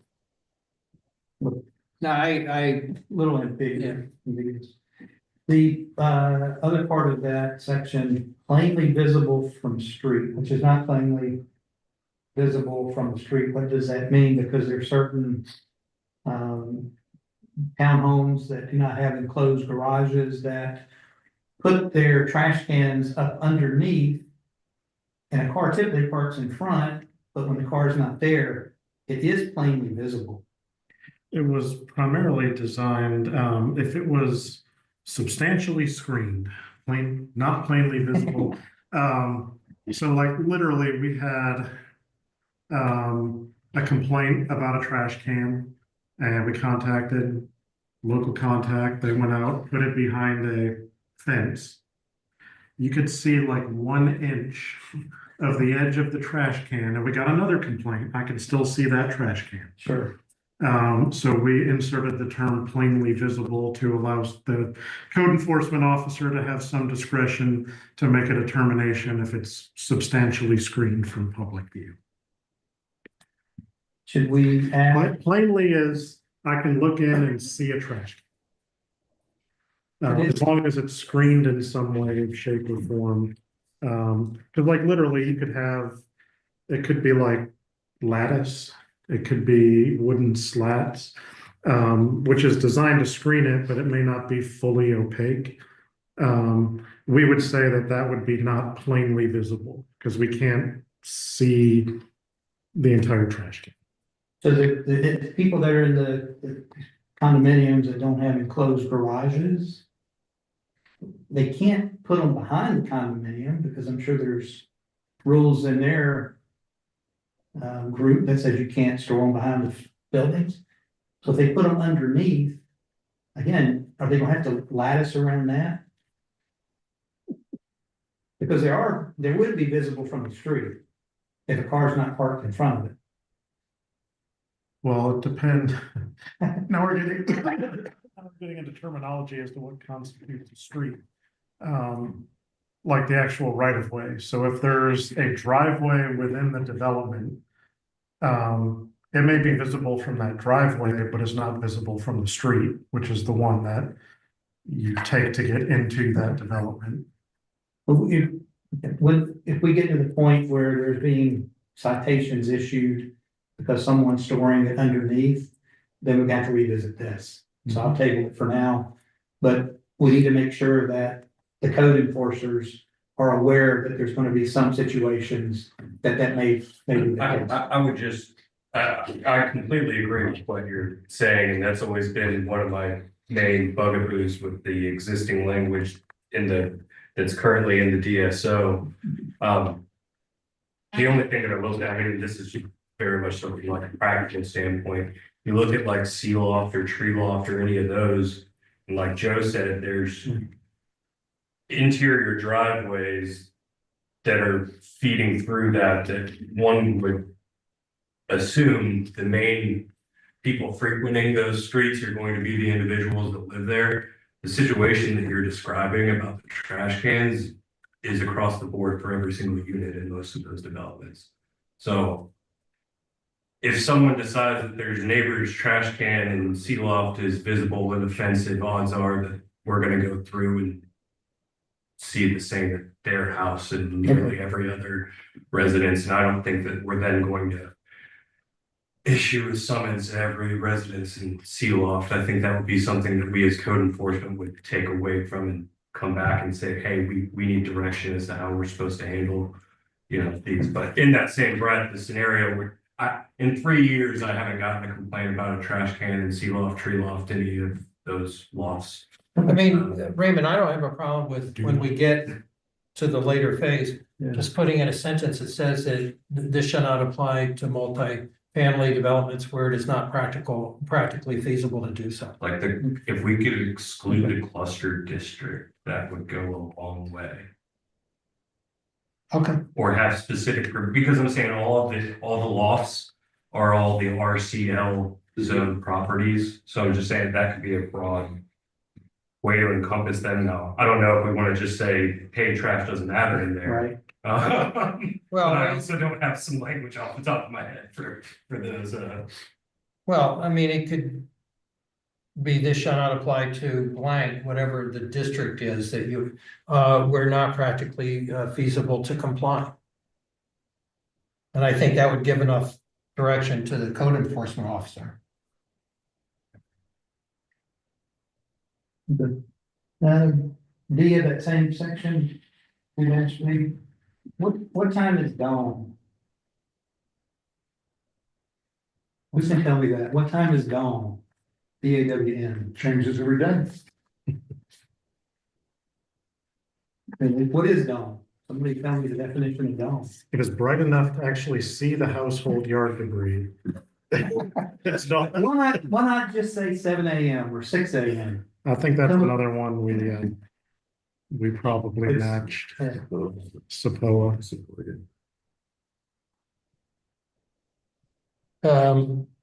No. Yeah, I always like having specificity, so if I was writing these without referring to anything, I probably would have had it like specific times or something like that, but for so many of these, we were trying to match the language in SAPOA, so if it says dawn, I'm guessing theirs also says dawn. When we're writing these for our code, enforcers. So by We are. specifying, it makes it much easier for them. It takes away the judgment call. Listen, we have nobody here working at dawn, no matter what it is. Okay. 99% of the time, there's nobody here at dawn. Okay, that's fair. 1830-4. Construction activities, this is 18-34C. See, Yes, sanitary facilities. There's a lot of remodels going on. There's lots of other construction going on where people may need a porta potty. Can it be behind the house or does it have to be enclosed by lattice? If it's not visible from the street, does it matter if it's not enclosed by lattice? I mean, screens, so they're not, I mean, we can put the term plainly visible again in there. But it says and well, no, screened. Raymond's saying that if it's behind the house, Does it need to be screened? it doesn't need to be screened.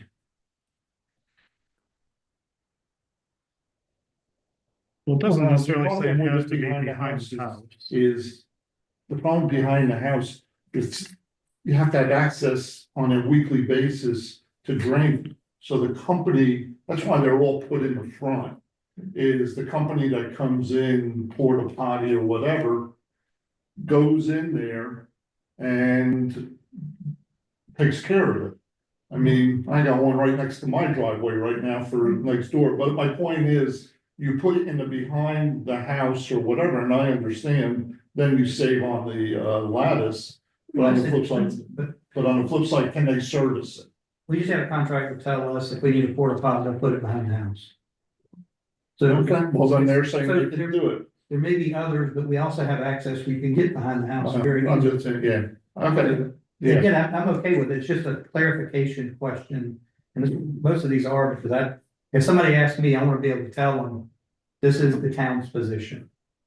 Yeah, it doesn't say it necessarily has to be behind the house, it just can't be right on the street. No, Raymond is not asking whether it has to be behind the house. He's saying if in a particular case, somebody actually wants it behind the house.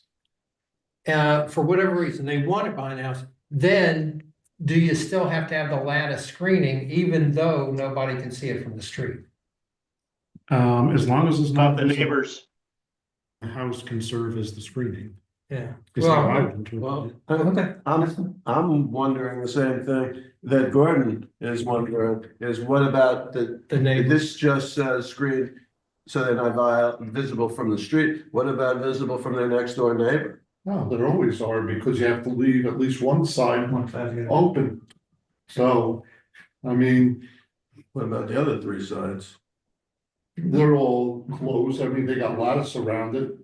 But I come and drive out of my driveway and I see the occupied or unoccupied blocks. And some days it's halfway open and some days it's closed. I mean, that's just part of construction going on next door. I I mean, think a lot of the contractors prefer it in front because all the people that work in that area use it, not just the people in that project. I think we should put a thing in for that. Porta potty. I'm okay with the language, I don't want to spend too much time on it, but I just, again, something to consider. 18-31, this is nitpicking. We were ambiguous about time when it comes to times and people, but we specifically say vans and passenger vans. If a van can max seating of 15, it's still a van, but that's fine. which specific, like, part of 31 are you talking about? 1831-4. Number 4. I just wonder why we define a van as 10 or fewer people. And passenger vans with 15 or fewer.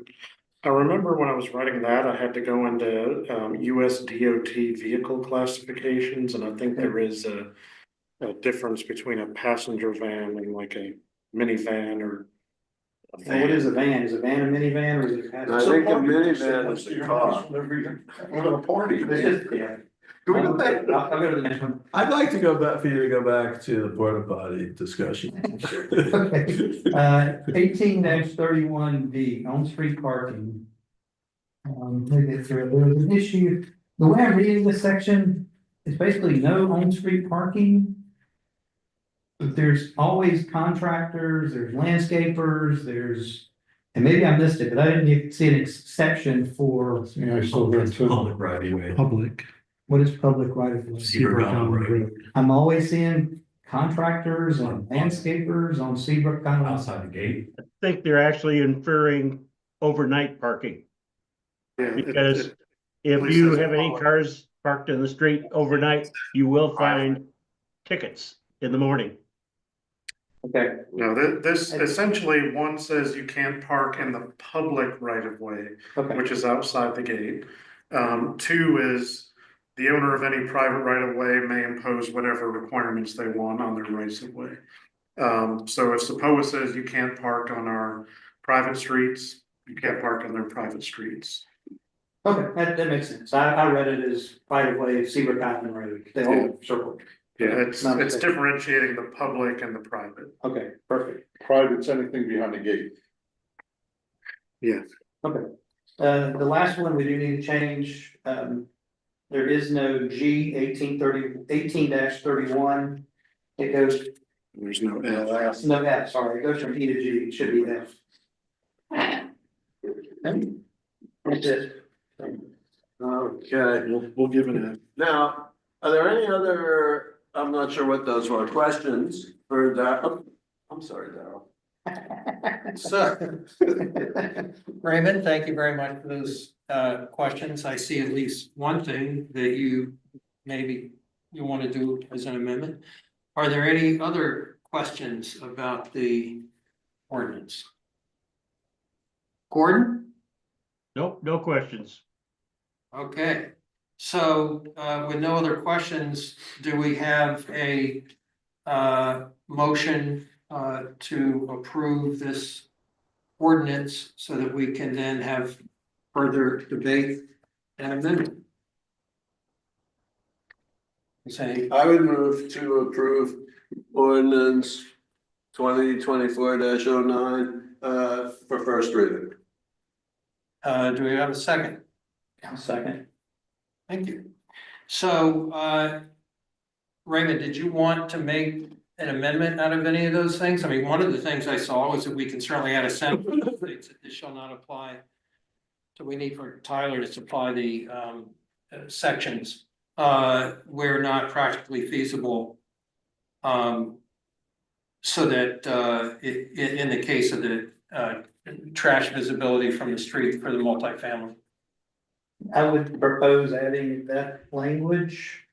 I'm looking for the section,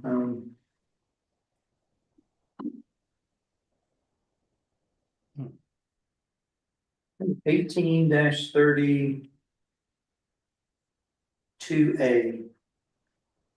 Adding that language to it, or not apply, if it's not practically possible, whatever language you want to. I was thinking the RCL district, which is the cluster district, I would have to. I think the multifamily districts all have like. Large communal dumpster that's enclosed. You know, versus individual trash cans, like I don't think Pelican Watch that you. Drag some No, they have, trash can out of your. they got dumpsters. Yeah. Right. So I think those cluster units are the only ones that have their own individual trash cans. Yeah, we can either do a blanket for the multifamily, the cluster, townhome and multifamily district, or we can have some sort of generic language where due to existing construction or building orientation, it's not physically feasible to have a location. Specify that it's for a lot. You know, like a residential lot versus. What those are. You know, because at the end of the day, this is what that is what it applies to, is residential parceled out lots versus. Freestanding structures on a large parcel of land. Or you can just say it doesn't apply within any Cause I think those are all regimes, horizontal property Yeah. regimes. Yeah. There's a couple different ways you can accomplish. Well, the regimes may be a way to do it, because what we're talking about is not really the it's like what you say, the condos and the multifamily, they have their own system, but the smaller lots that, are single family homes, are the ones that we're talking about. And if we, but they are all part of regime, I mean, every one of those is part of regimes, right? But then you also Yes. have the village and a I was couple. gonna say that there's the village, there's hidden oak back there, Their their regimes. regime. So that language would exclude some parceled out lots. You can say any townhome, cluster home, or multifamily unit within a horizontal property regime. We could say it applies in the RSF one, RSF two, and RSF three district. Or that. I think any of those options would accomplish the same. Well, that last one sounded good to me, so you're, Raymond, I think you're, I thought the first one sounded. we're all saying the same thing, so, Raymond, this shall not apply to, properties located within. We're on page. So The one that you just said sounded good to you. The one Was that you just shall said- only apply. Yeah, the one that I just said is that they only apply. RSF one, RSF two, RSF three. And the converse to that is we could say it doesn't apply in the zoning districts outside of that, so whichever you guys settle on. Just say it only applies. Where not practically feasible to comply. Okay, Pete, can you, I've got it. Pete's got it. I'll also propose changing section 1823. Well, I think we probably have to see whether that amendment has a, second Okay. to it. I second it. Okay. Do we? Further discussion? Can we compile all these? We can amendments? lump all these, yeah, that's what we did with the STR, with the original. Okay, so we don't have to have a second. No, no. Okay, sorry about that. Keep going. The second one, section 18-23, A number 1. I propose we eliminate the words age and discretion when we're defining a competent person. I think Right, it should but, just say- what page is that on? 5 of that, 17 of the documents he had sent out, but it's page 5 of the. yeah, Got it. of that individual ordinance. Okay, so, I think it should just read a person physically capable of restraining and controlling the domestic animal. You put age in anything, I don't know if that sets you up for age discrimination or anything else. I think if you're just saying delete the words of suitable age and discretion, And, so you, and, Yeah. a right, person physically capable. yeah, It's great, Yeah, okay, good. that's Pete, all. you got that? Yep, I Okay, do. Those are my two. okay. So can we take proposed amendments from other people and put them into the same package? Do we have to vote on that and then? I would say you can, as long as Raymond will accept them as part of his amendment. Now, if there's something he doesn't agree with, then it gets messy. Let's just go around and go right into one. Okay, So- So you seconded that amendment? yeah, both of those Council? amendments. Okay. Okay, any debate on Raymond's amendments? Okay, so we'll vote. All in favor of Raymond's two amendments, say aye. Gordon? I said aye. Okay, thank you. So Can I ask those amendments pass. One other question I forgot to ask. In here, you talked about drones. When the presentation from memory, he was talking about drones that were a couple pounds. We've got drones that are up to 55 pounds, which is basically a 5-foot drone. It's the federal definition. That is a federal, okay, great, we'll move on. Yeah, that's just, Pretty much everything in there that's a definition comes Okay. straight from FAA. That's just a big drone. I didn't know if we wanted to allow that even for commercial reasons. You know, the real estate company wants to go flying around. Imagine what those sound like. So the amendments pass, now we can move on to debate on the ordinance itself. Can I make an amendment? My apologies, Dan. No, My that's okay. apologies. Here's my amendment, section 1830. What page? I just, section 1830. It starts on Trash, litter, debris, and illegal dumping. page 9 of that ordinance. Okay, I think the general statement at the beginning is appropriate. But I think in number 2, A, B, C, D, I'd like to delete those. Because again, it's duplication of SAPOA rules and regs. And I think it's appropriate we let them enforce it. When, you know, we were talking about Dawn. We don't have anybody here at Dawn, so why add things that we can't even enforce if we wanted to? So anyway, that's what all this is about, getting it here and so on. We don't control the schedule. We don't control the contractor. If something happens like a few weeks ago, the garbage person came and missed our street. So they came back the next day. Again, that's something SAPOA has to deal with. Why, why are we even dealing with this? So anyway, my amendment is to do away with number 2. So that's my first amendment. the entirety of the section of, number 2. Correct. Keep one, I think that's a good,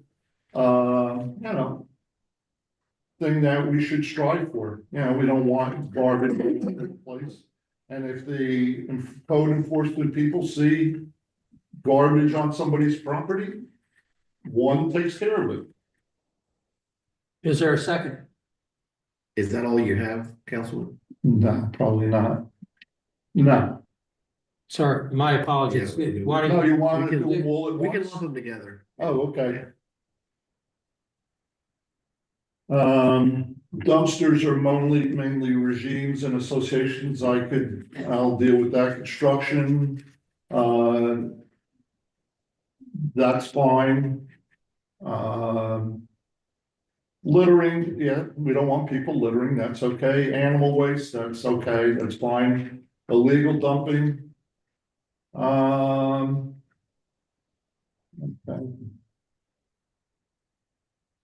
Under vehicle and equipment parking.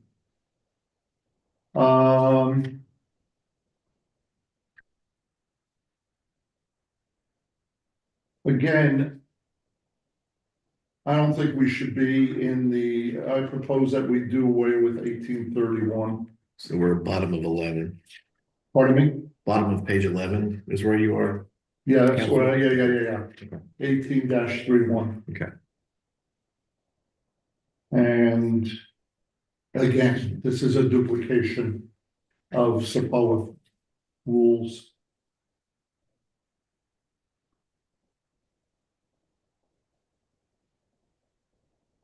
So you're making an amendment to delete That one. Yeah, Jurisdiction. the entire section. Okay, and that's it. that's it for that, or? No, that's it. That's it. Okay. Do we have a second to those 2 proposed amendments?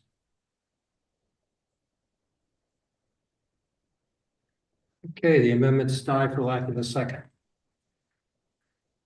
Gordon, do you have any proposed amendments? Nope. Mr. Mayor, do you have any proposed amendments? I have one, I think. Page 8. I've always been about C there, 2C on page 8, so that is the drone section, 18-24. I'm I have always been concerned about making it more difficult for people to do business on the island. And I think that getting a 3 day in advance permit for a roof repair guy to come over and check your roof out when you've got a leak. I think it's just putting a burden on the roofer, putting a burden on the homeowner, and ultimately make it harder for us to get work done out here. And I don't think it's just roofers, but I'm obsessed with roofs right now. So I would just propose that C be deleted. So you're You on would page want a 8. permit though, wouldn't you? Oh, yeah, just C. The only part I'm deleting Oh, is C. okay. I know, what I want is I want them to be licensed. And so they show up, they do their work, the code enforcement officer comes by and says, "Okay, let me see your license." I think that's adequate. And if it turns out that our experience is otherwise, that we've got more unlicensed drone flyers than expected, then we can figure out if something like this is necessary. I just think I know that this is going to be onerous for people who otherwise would be doing business here.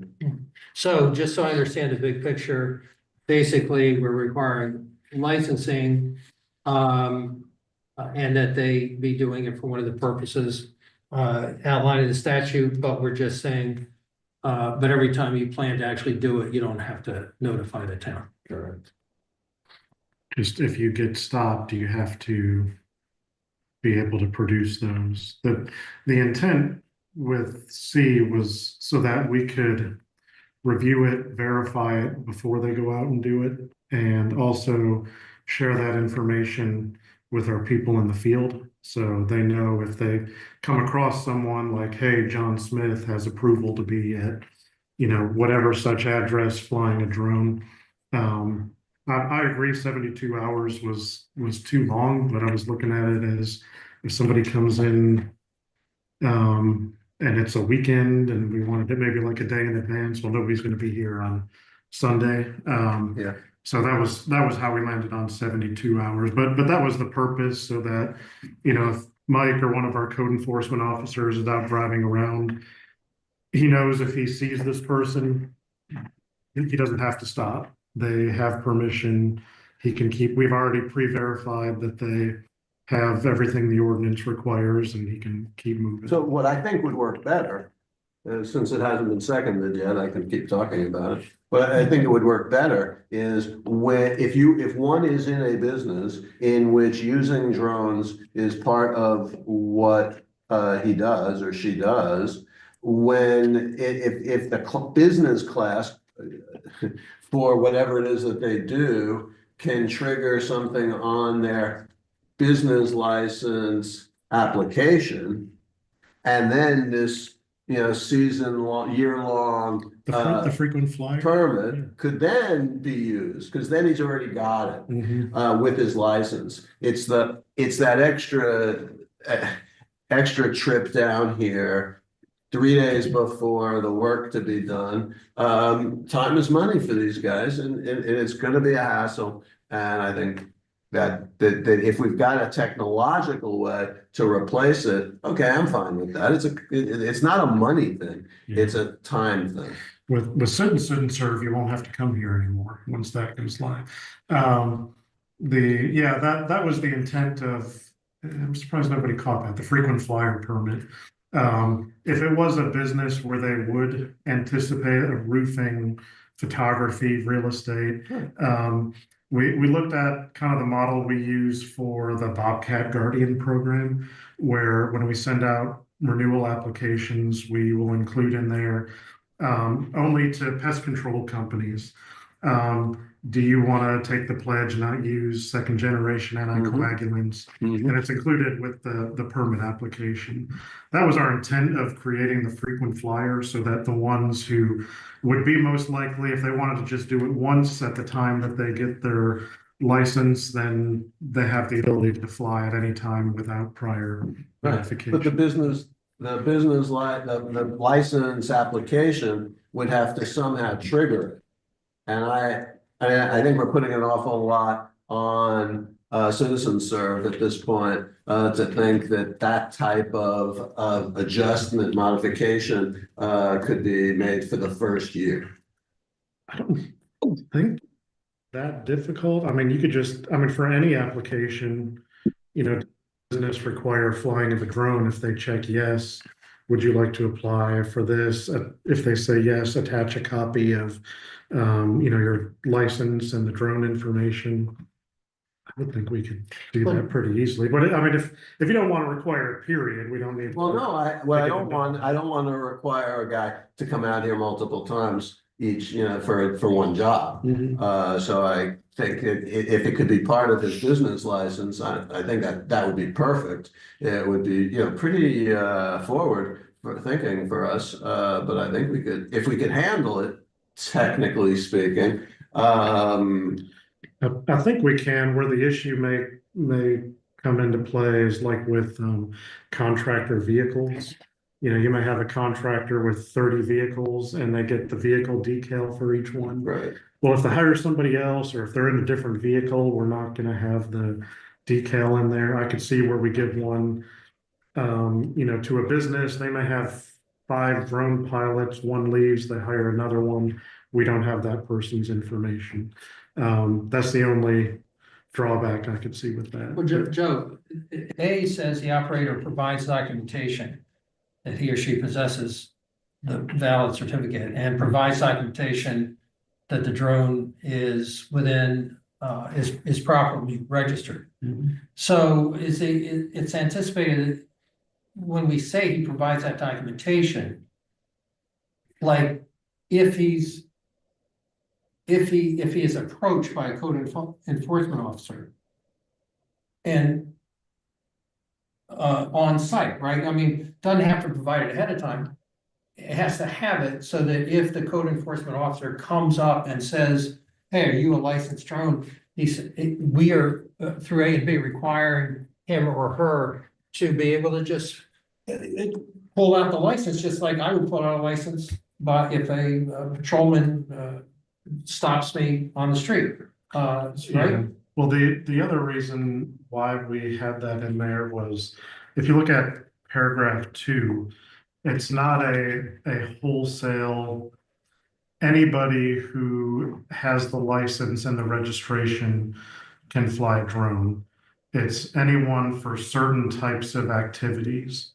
So just having the documentation on their person, Mike would also have to say, well, what are you doing out here? Why are you using it?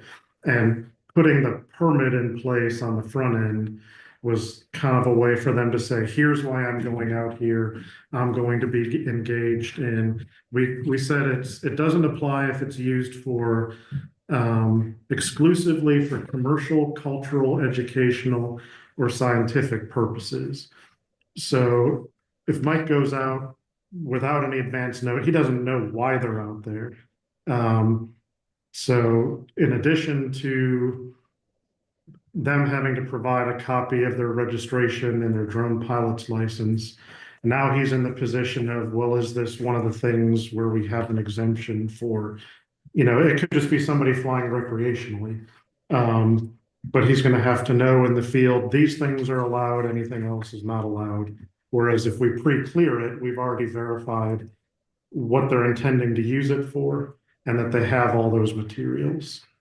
Well, are you even pre-clearing it, or are you just saying that they have to provide notice? But I don't see anything in here that says you have to react to the notice that they provide. Yeah, they're providing notice, but I mean, if we know they're using it for a purpose that's not expressly allowed, we would tell them, you know, if you're flying it just for recreational purposes, that's not one of the exceptions to the ordinance.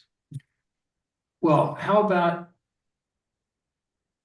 And I mean, I'm not averse to taking it out altogether, but if you want to do I mean, why does this have to be an in-person thing? Why can't they just send an email to the town I don't think saying, there's anything that requires it just has to be in writing. So an email's in writing. Why can't that be part of your system you're putting in? That's what we were just talking about. I mean, I'm fine if you want to strike it. It's just, we do have pretty narrow application for the exceptions. So if all we're asking them to provide is, you know, their license and their registration, then might have to know and inquire and like, you know, is this for recreational? What are you doing it for? And then he's gonna have to know in the field, you can do it for commercial, cultural, educational, scientific, anything else. But it's not like on any given day, there are, 100 guys flying drones around here. It's still fairly infrequent. And, Mike manages to do exactly what you just described with with contractors every day. So I don't think that's really a big problem, the fact that he has to stop and ask them, for their license. But since it still hasn't been seconded, I'm going to propose to modify it a little bit. And because I'm just trying to facilitate business being done here. I think that I'm gonna propose that it be deleted. But between now, and if it passes that way, between now and second reading, I will get with Nicole, who will then have her weekly meeting with the Citizen Serve people. And she will get for us a understanding of whether this can just be accommodated as part of their business license. And if it can, then I will propose at second reading language to fix it. Yeah, it can, but the more I was thinking about it, the more I can see issues where, they may have 3, 4, 5 people, they come and go. They would have to update it. So I think the system can do it, but I think it would be kind of a bear to keep track of. So if the desire is to strike it, I would maybe suggest in A and B that not only do they have to possess it, but they also have to have it on their person while they're flying the drone. Hey, guys, I gotta go. thank you, Gordon. Thanks, Gordon. See ya. So Okay, I second that amendment. So then at both. Yes, So we delete C and we require A and B to be on their on person. their person. And now that we're in the debate phase, I would add that I don't even know if you need to go that far. Mike's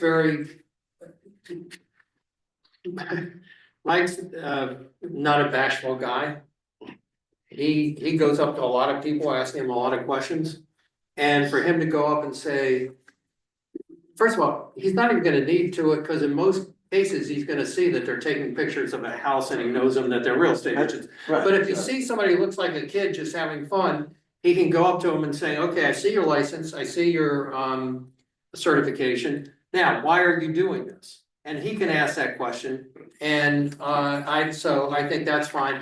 And the flip side of it is that this business of having people sign up, even if it's easier to do with this program, we are also allowing not just businesses to use these, but people who are nature people who use them for research. And I don't think we should impose that requirement on them to do it. So I'm happy just getting rid of the entire thing. Any other debate on this amendment to get rid of C here? No, not for getting rid of C, but one more question is, where does Jeff Davis fall into this? He takes photography of dolphins out on the beach, he takes photography of wildlife, as you just said. Is that educational? Is that scientific? Is that cultural? Or is he can't, or based on this, he can't do that anymore? No, because he doesn't fit those criteria. No, he does fit the criteria, and a lot of that is he's working as a contractor. He's working for various companies doing that. But when he's on his own taking pictures, which he posts on next door of dolphin strand feeding or, you know, a shrimp boat or whatever the case is. I don't see that as any of those, or he can argue that it is. I can make the argument that, you know what, I need to fly a drone over large groups of people on the beach because I want to see how culturally people interact at Seabrook Island. I can make that argument. Who's gonna say that's not true? And how could you prove one way or the other? I think it's almost unenforceable with those criteria. What Jeff said when he was at the meeting, this is from memory, Jeff's position was, yes, you have to have a license. Yes, you have to have it on your person when you're flying it.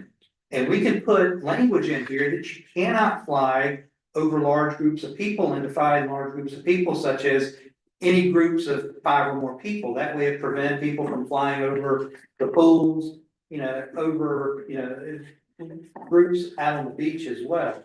So we didn't incorporate those things that Jeff had suggested into this. From all of our research and our discussions with legal, we didn't feel that we could get into the operation with maybe a few very narrow exceptions, the operation of it once it's airborne. And that's why it's basically just a takeoff and landing regulation. Incidentally, I think those are good points, Raymond, however, they don't have anything to do with the amendment that's on the table.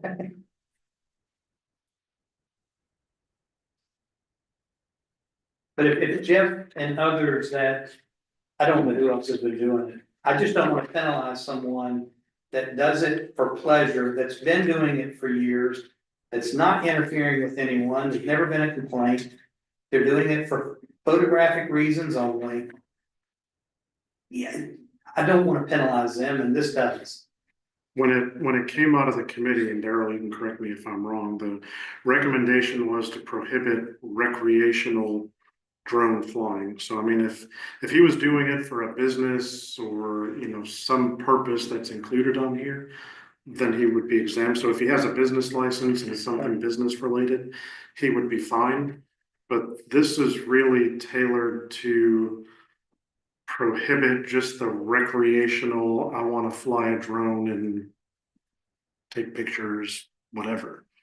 So if he's a license holder for a business, I think he's okay. But if it's just somebody, I like going out on the beach at sunset and taking pictures, and they're just purely a recreational drone flyer, then that would not fall under the exemptions. And that was based on what the short-term rental committee recommended with its list of recommendations to prohibit recreational drones.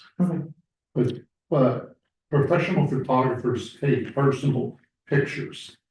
So I think what Raymond is saying, if this person goes out on a night and even he's not acting in his business capacity, he's not allowed then to just put his drone up and take some nice pictures for his own personal benefit. Yeah, it's a tough to enforce and tough to it puts our code enforcement in a precarious situation, because yes, they have a license to operate, and that's a good thing. But to their intent, you know, Well, the other alternative is just strike that language altogether about having it have to be tied. Now, this is not consistent with the committee's recommendations, but not require that it be tied to a commercial, educational, cultural. Just if you're flying, you have to have a in order to take off and land from within the town, you have to have a remote pilot license and a drone registration. You have to keep it on your person, and it really doesn't matter what you're using it for. Well, first of all, let's. Go back to the mayor's proposed amendment, because I think. Raymond's point is a good one, but we need to reach it after we determine whether. To whether or not to keep in the requirements for why you can, the circumstance under which you fly a drone is different than whether you need to tell the town 72 hours in advance. So, is there any further debate on that amendment to delete C relating to the prior notification? And to require to be on their. And to require an A and B that it be on their person. No further debate, let's proceed to a vote. All in favor of that amendment, say aye. Aye. Covered, Dan, so that amendment carries. Now, back to the general debate. Raymond, what I would respond to you is, and to Dan, is that I get your point, and maybe this sounds like a cop-out, but I would like to think about refining the language if possible, maybe before second reading, but to do away with all the reasons, apart from the fact that, you know, the committee felt that we obviously wanted to allow the commercial and educational reasons, and I think what Jeff does is probably falls within those. But that if you do away with it all, you could still theoretically have some kid who gets the license and the certification and then likes to go out on the beach and buzz people around on the beach. So I do think it should be limited to those things, but we should be mindful of what you said and make sure that by the time of the second reading, we're comfortable with the language that taking I mean, there's again, scientific and educational reasons why you want to be able to take pictures of the dolphins from the air and things like this, that's included. And I don't have any language off the top of my head now, but I think if we just take out remove any restrictions on why you can do it, that's problematic in the other direction.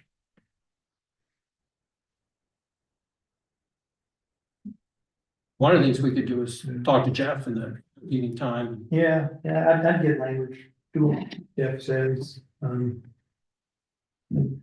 he may be the only one flying drones. There used to be a guy I knew here that would, that he's moved off island since, but would do it.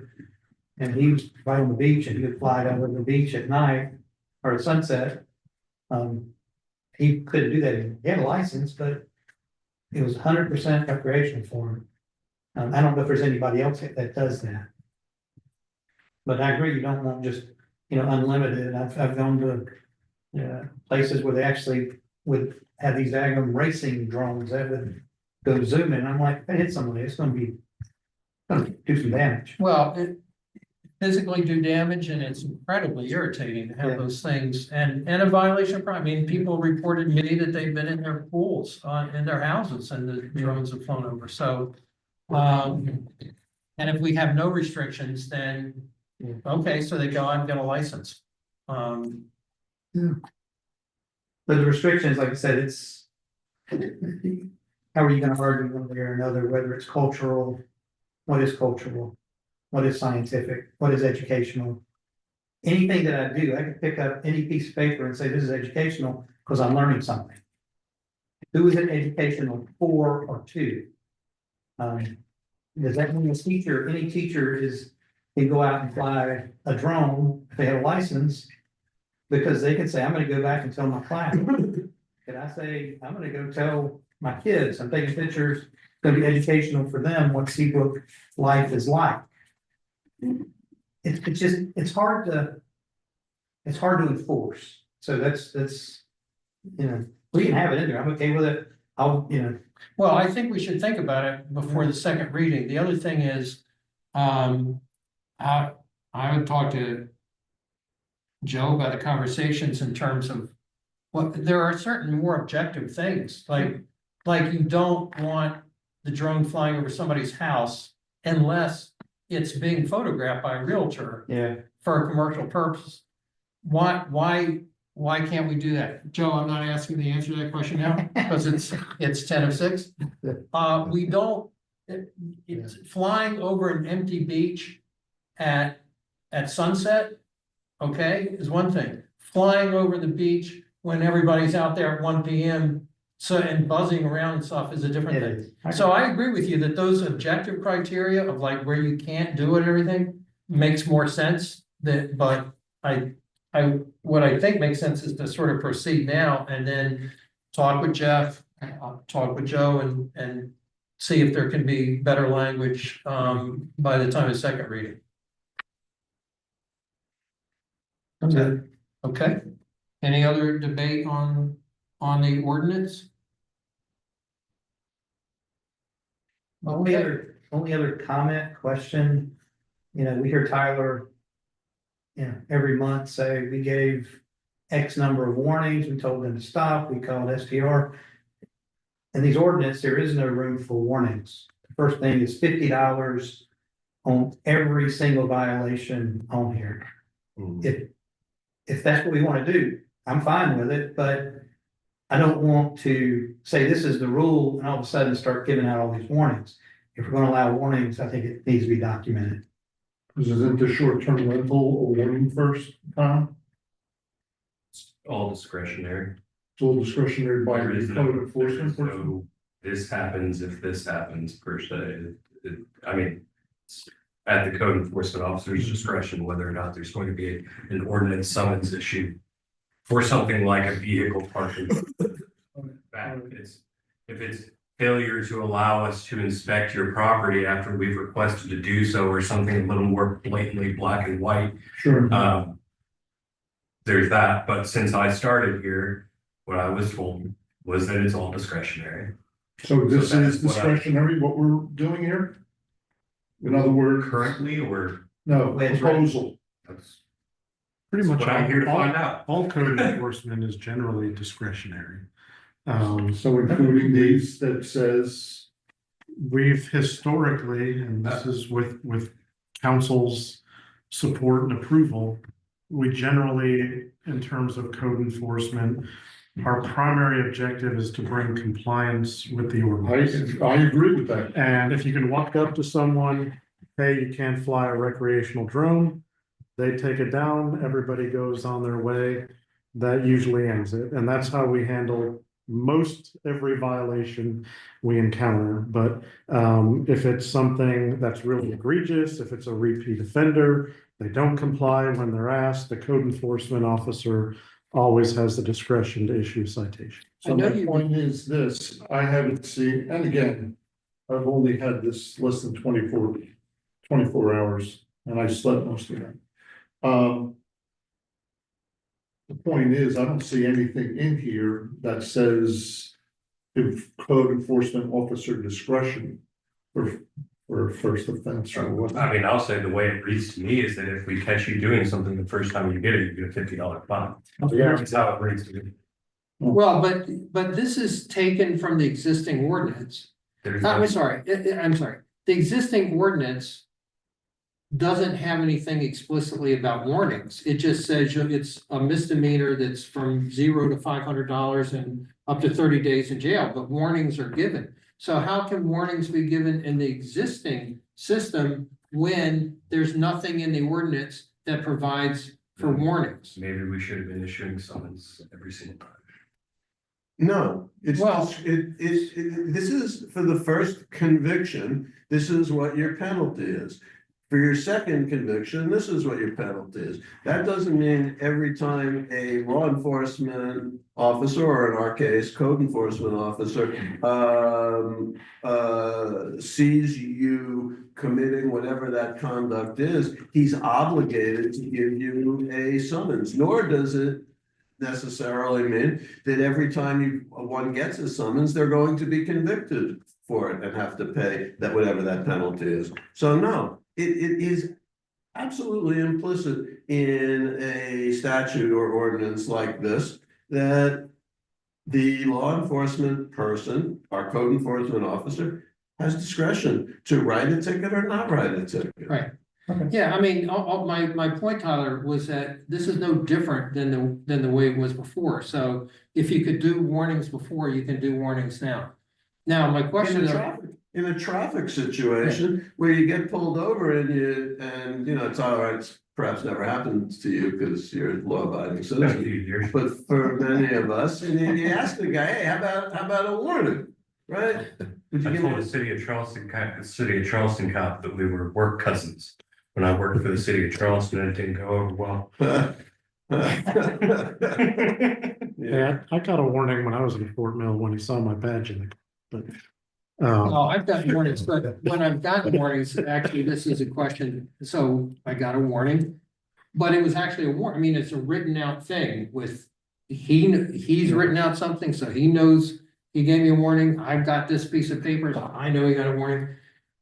Is that the way we do warnings here? I mean, where I know Mike reports them because you've just told us that we have all these warnings. I know that he has warning placards in the Tahoe. I do not know for certain whether or not he's physically handing them out. He documents when he's, first he'll report the violation of the system. And then he'll say, what did you do? And he can do a verbal warning, he can do a written warning. Same thing with beach patrol. Yes. A lot of beach patrol, they do verbal warnings, they document that a verbal warning was issued. If it's somebody they encounter again or something a little more egregious, they may give them a written warning. And then all that's documented in our system, whether it's verbal, written, a stop work order, an ordinance summons. So anything that gets encountered in the field, we would have documentation. And the written warning would say to whom it was given, et cetera, so that if a day later, the person's doing the same thing, you could look it up and see that one was done. Okay, got it. So it appears to be that if there were written warnings before, there were warnings before, there can be warnings now, notwithstanding the explicit language in the ordinance. First step though, or I mean, just so that I know when this does go into effect, and I do need to relay this to current and future employees. Yeah. Is it a warning? Is it, I mean, I truly though, the we don't enforce is what I've heard for years. But it's at our discretion whether or not to write a ticket that is viewed as the enforcement.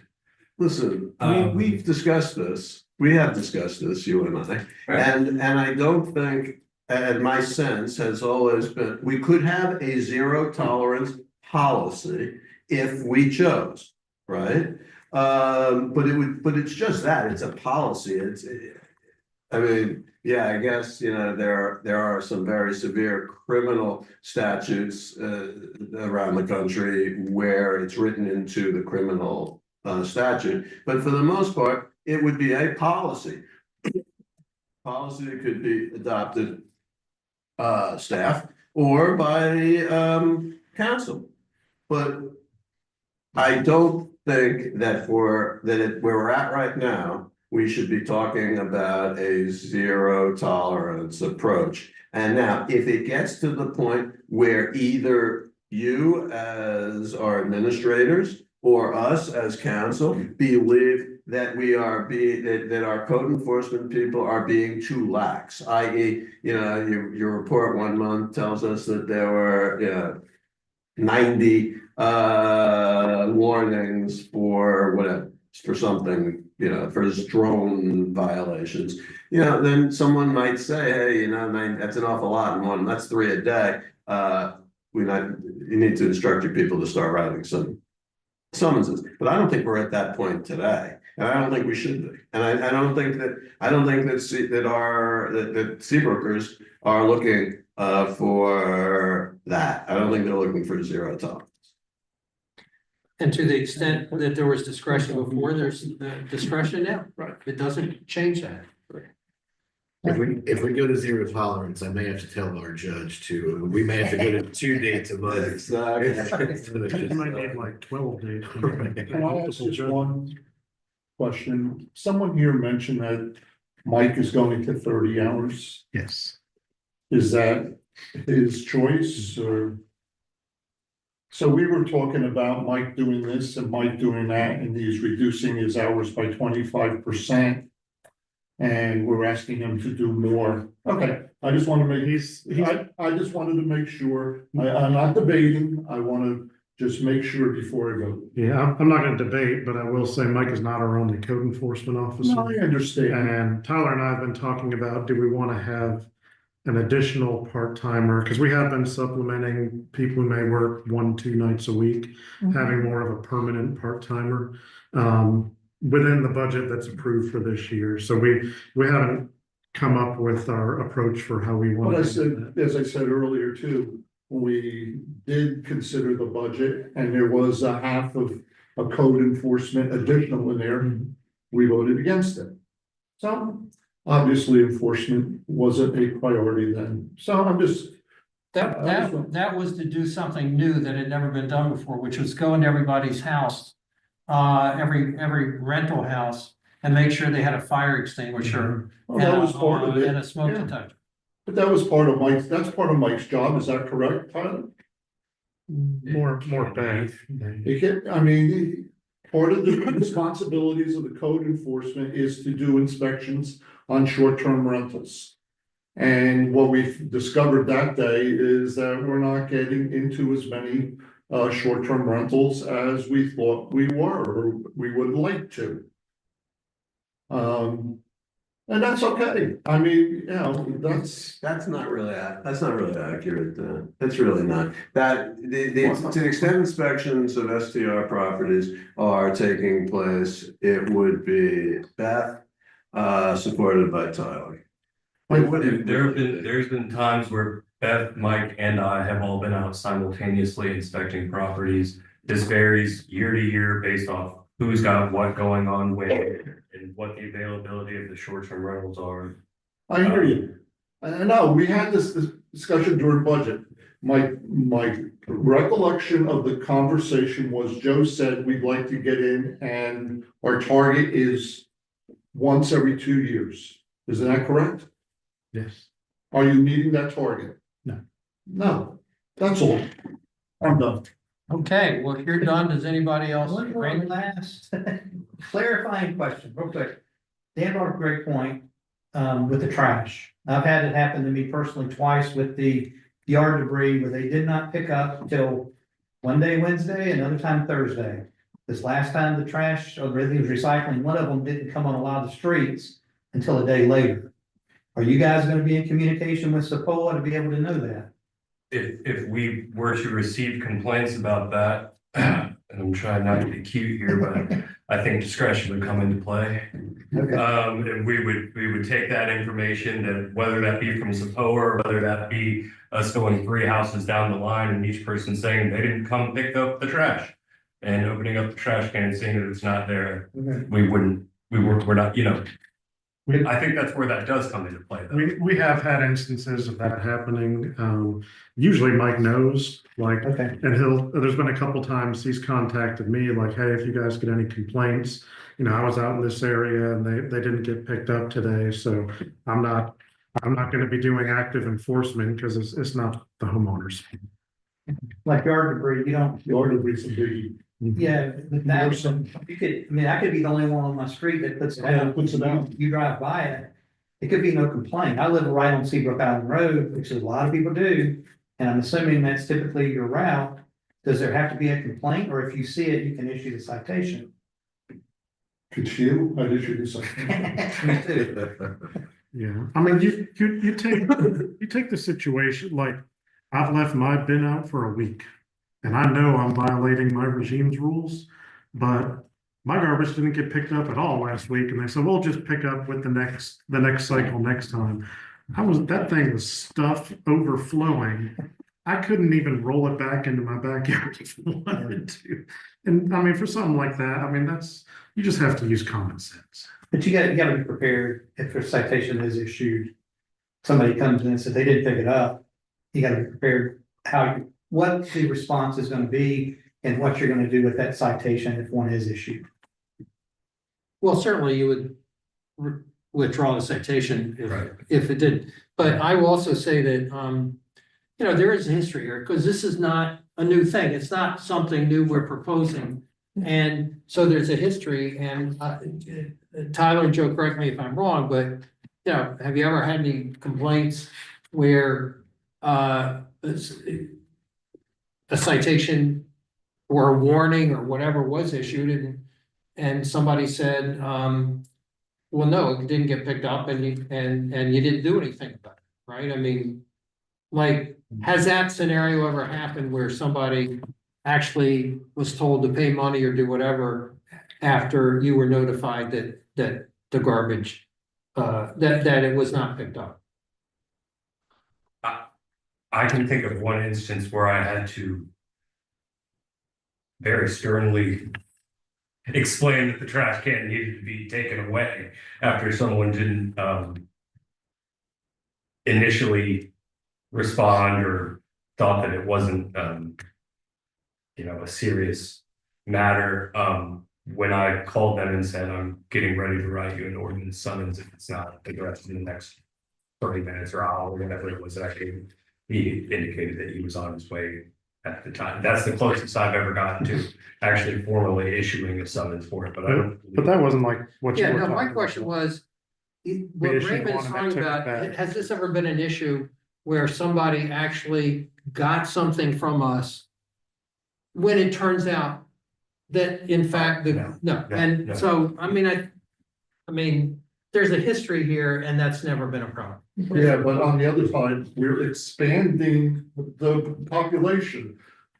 All these citations that they've issued up to now has been for short-term rentals. No, that's the parking. We're talking about trash.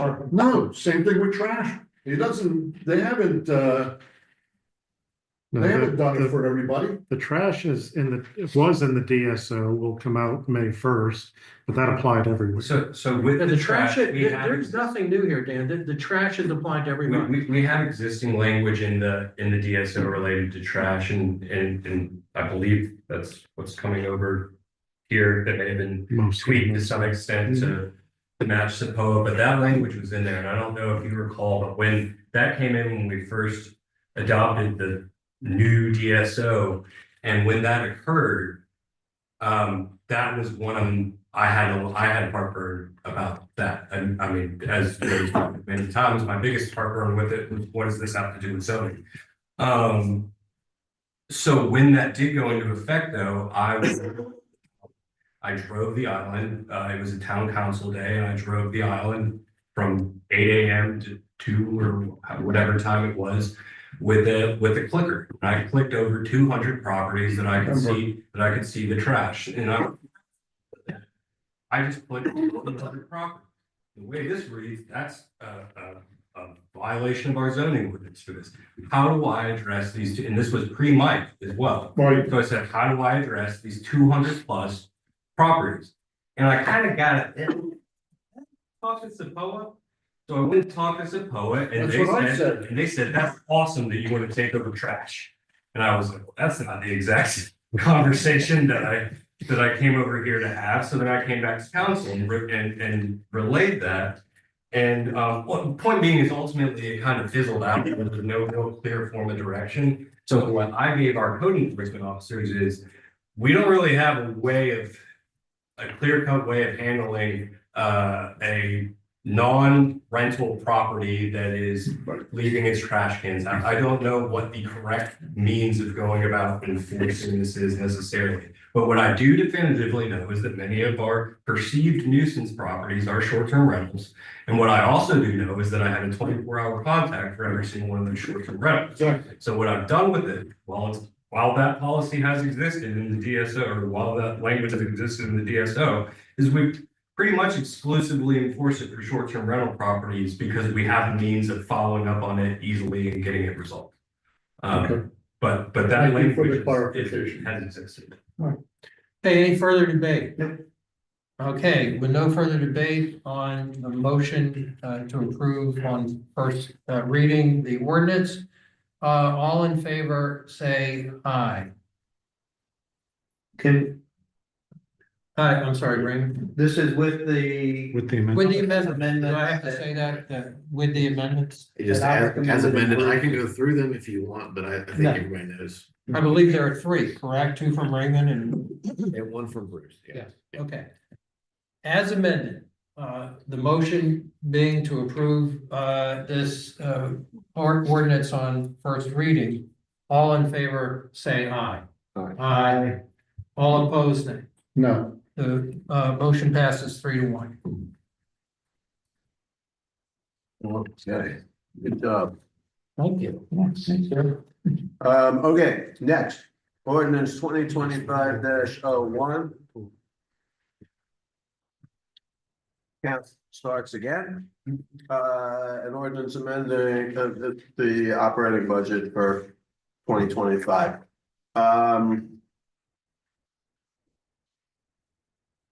You want me to cover that one? Yeah, good.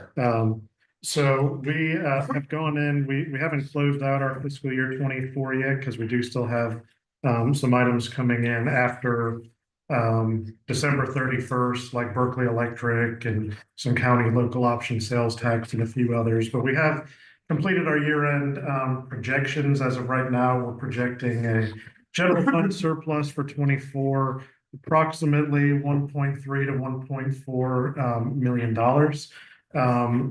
As you recall, we've been trying to build up some of our funds for capital projects. I think the most pressing one at this time is Seabrook Island Road. In order to move dollars between funds, that has to be with council approval. So we've submitted a budget amendment, and basically all it's doing is taking 500,000 out of the general fund balance, and then transferring it to the road and drainage fund. I'm not going to spend it at this time, but it would be available, which would bring the total funds to about $3 million for the Seabrook Island Road project. So this is amending our budget from December. So would someone please make a motion to approve for first reading ordinance 2025-01? says resolution on the agenda. It says ordinance 2025-01. I'm just saying, it says resolution. Okay, well, mine says ordinance. Yeah, So what is it? It's an ordinance? It's an ordinance. Are you on the Okay, bottom of page 2? I'm on the bottom of page 2. Oh, wait a minute. Under ordinances for first reading, ordinance 2025-01. I'm down on the, underneath other action items. Okay, yeah, It says, first reading. but I'm just saying, it says 2025-01. That, Yeah, that's a you're looking at a different- resolution. This is ordinance 2025-01. Yeah, this is under ordinances for first reading. I just ordinance heard 2025. 2025-01. You gave me a heart attack. Oh, we'll see if you're on your toes. I was not. So I know there is a resolution, There is a- that's not the one we're talking about right now. We're on. I will make a motion to approve ordinance 2025-01, moving Thank you, to the general fund. thank you. Second. Is there any discussion, debate? All in favor, say aye. Aye. Okay, that passes. I don't know about anybody being on their toes, Dan, but we're doing the best we can. I'm not. Committee appointments. Okay, so we have a committee appointment to fill the vacancy on the Public Safety Commission. You all may know that Ed Moore retired. And Joe, Dan, one of you guys want to just present this real quickly? Dan. Sure, thank you. I'd like to propose approval for Dr. Carl. Carl, yeah. You got the, application, in your packet to review. He's, well qualified. The vice chair and I spoke to him personally, for an hour or so about what the expectations were. He's on board, got a wealth of experience, so I think he'd be an outstanding addition to our committee. I'm sure you are correct. Do we need it? Need a motion to approve? So move. Yeah, second? Second. Any discussion of Carl Bergren? Outstanding resume. All in favor, say aye. Aye. Okay, so that appointment is approved. Now, do we have to say anything that his term is only for this year?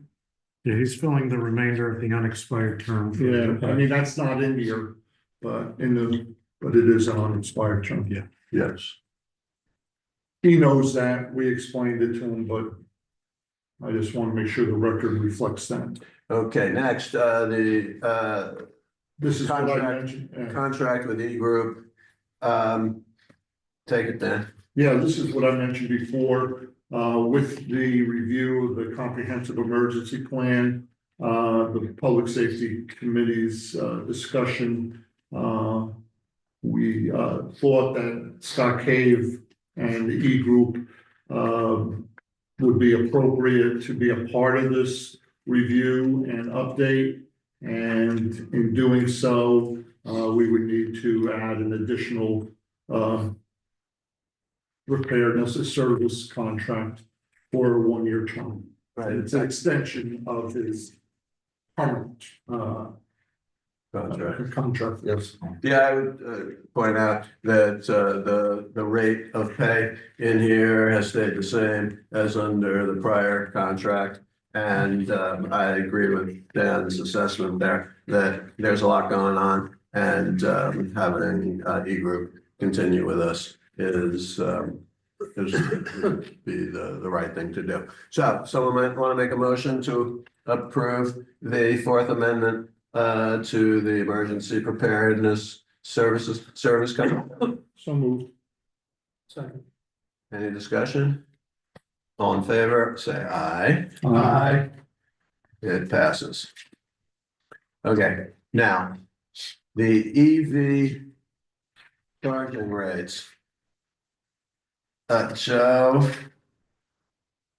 Please.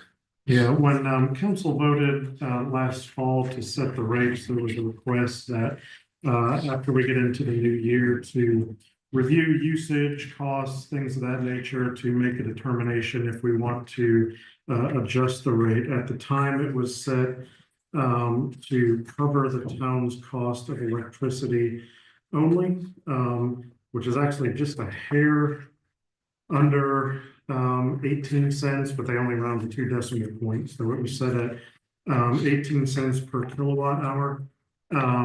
So since the chargers went live, that's what we've been charging. To date, we've had, I will note that they went live. We were already beyond our kind of our peak tourism season. But for the few months that we've had them up, 55 individual users, average duration 3 hours, 50 minutes. We've used 2.9 megawatt hours, which I think is 2,900 kilowatt hours. Brought in a whopping $443 over that time period.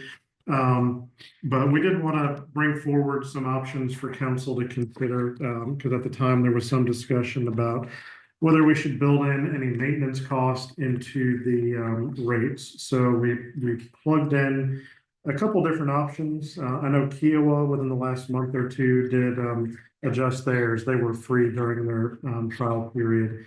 So option one is maintain what we have, which is covering the cost of electricity only 18 cents per kilowatt hour. Option two is to match the rate for the town of Kiowa. When they adopted theirs, they put in place 25 cents per kilowatt hour. That would cover our cost of electricity, plus would generate a few $100s, probably between $300 and $350 annually to be used towards equipment maintenance. 34 cents per kilowatt hour is option 3, based on AAA. That's the national average for EV charging stations. Again, based on our usage statistics, if we annualized it, would generate somewhere in the neighborhood of about $750. If we were wanting to cover about 1,000 per year towards equipment maintenance, option 4 would be to set it at 40 cents per kilowatt hour. Ultimately, this is up to council's discretion. If I was going to give you a recommendation, I would probably suggest option 2. I feel like if our rate is significantly higher than Kiowa, people are just going to drive by our stations and go to Kiowa and charge at 25 cents per kilowatt hour. So that would be my recommendation. It covers our electricity. And again, we would generate some towards any equipment maintenance, but anything beyond that would be just like any other maintenance that, you know, the town just picks up as part of our general fund.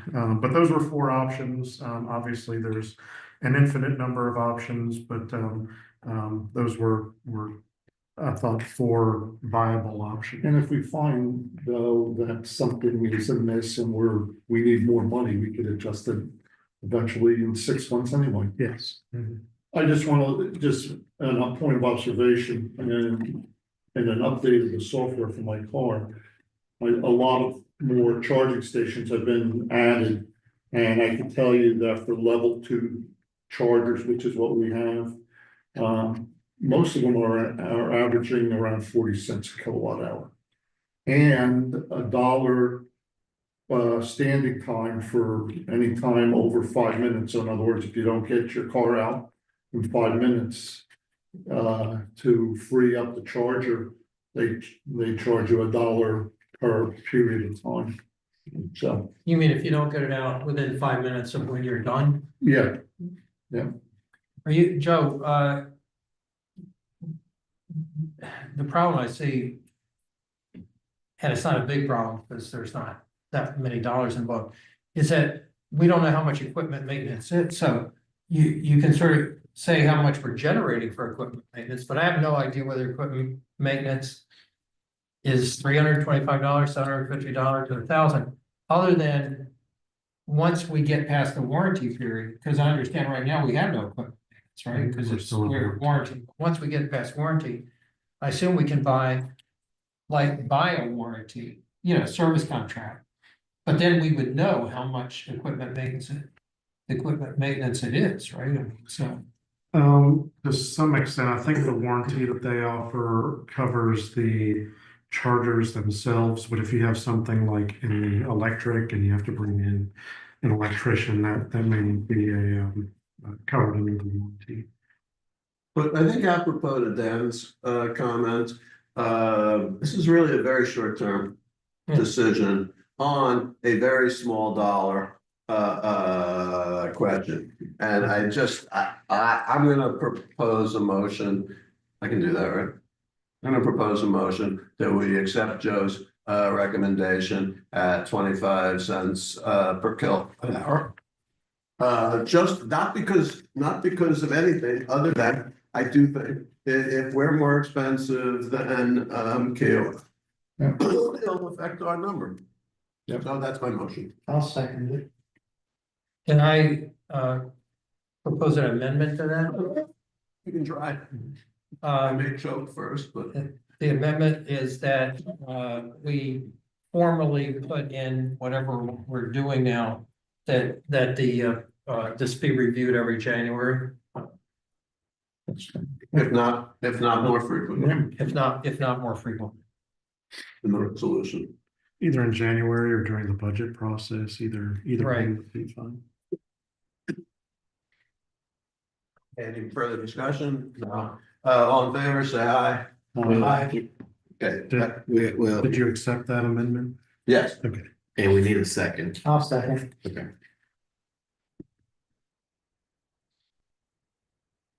Okay. Don't anybody spend that money till we have it. I did see one out there today. You did? Yeah. Good. Okay, the grant guidelines, the issue of the um,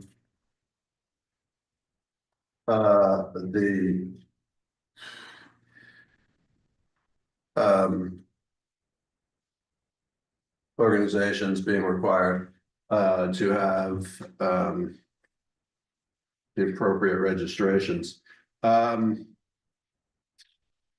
You know, I will just briefly say that to me, it's, I think I tried to say this before, it's a shame that this is part of, apparently this is part of South Carolina law. But now that we've been told by council that it is, and that it's presumably what's his recommendation, that we modify the applications to reflect these new eligibility requirements. I'll just make a motion that we approve the language as set forth in the guidelines that are attached. Is that for both of them? Yes. Just the one question, and I think I know. And go under the section application. Yep. It says 2020, is that a strikeout in the 4? Yeah. And an underline in the 5? Yeah, it kind of goes through. Yeah, it almost letters. looks like 4 or 5 and those dates. That's the only thing I wanted to make sure. Yeah, the 4 will disappear once we accept all the changes. Gotcha. Okay, fine. Under eligibility, we need to eliminate, it's got awarded to the number 1. Eliminate that number 1 in brackets. Because 2 is out. Yeah. Yeah. And we list down below as well. Yeah.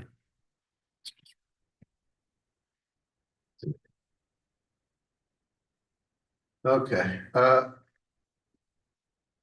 we have a second, we did have a second, right? Yes. Dana. All in favor? Aye. Aye. Okay, that's good. We are rapidly approaching 4 hours.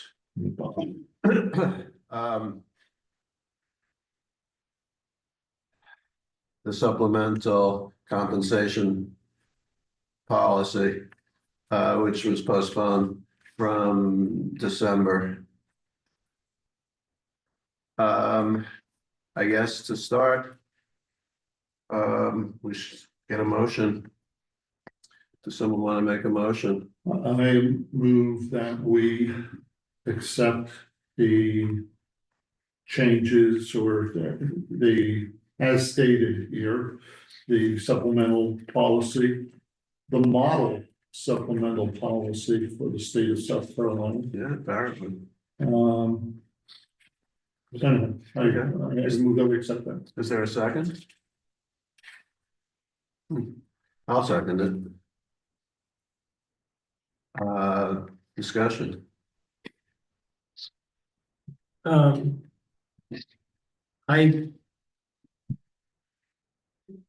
So I have an amendment, which I've spoken to Joe about. In the section on criteria for merit increase. Yeah, page 3. Well, you don't know what page of the It's the third page towards of the the- end.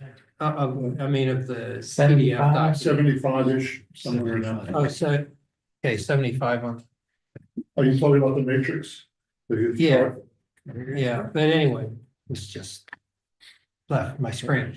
In any event, thank you. So, I propose an amendment to, modify the performance standards that, adds a customer service standard and deletes the professional development, but adds certain of that language to job knowledge, so combines professional development, job knowledge in order to make customer service. The language that Joe had come up with is employees are expected to be responsive to the needs of customers and should strive to fulfill all requests in a timely manner.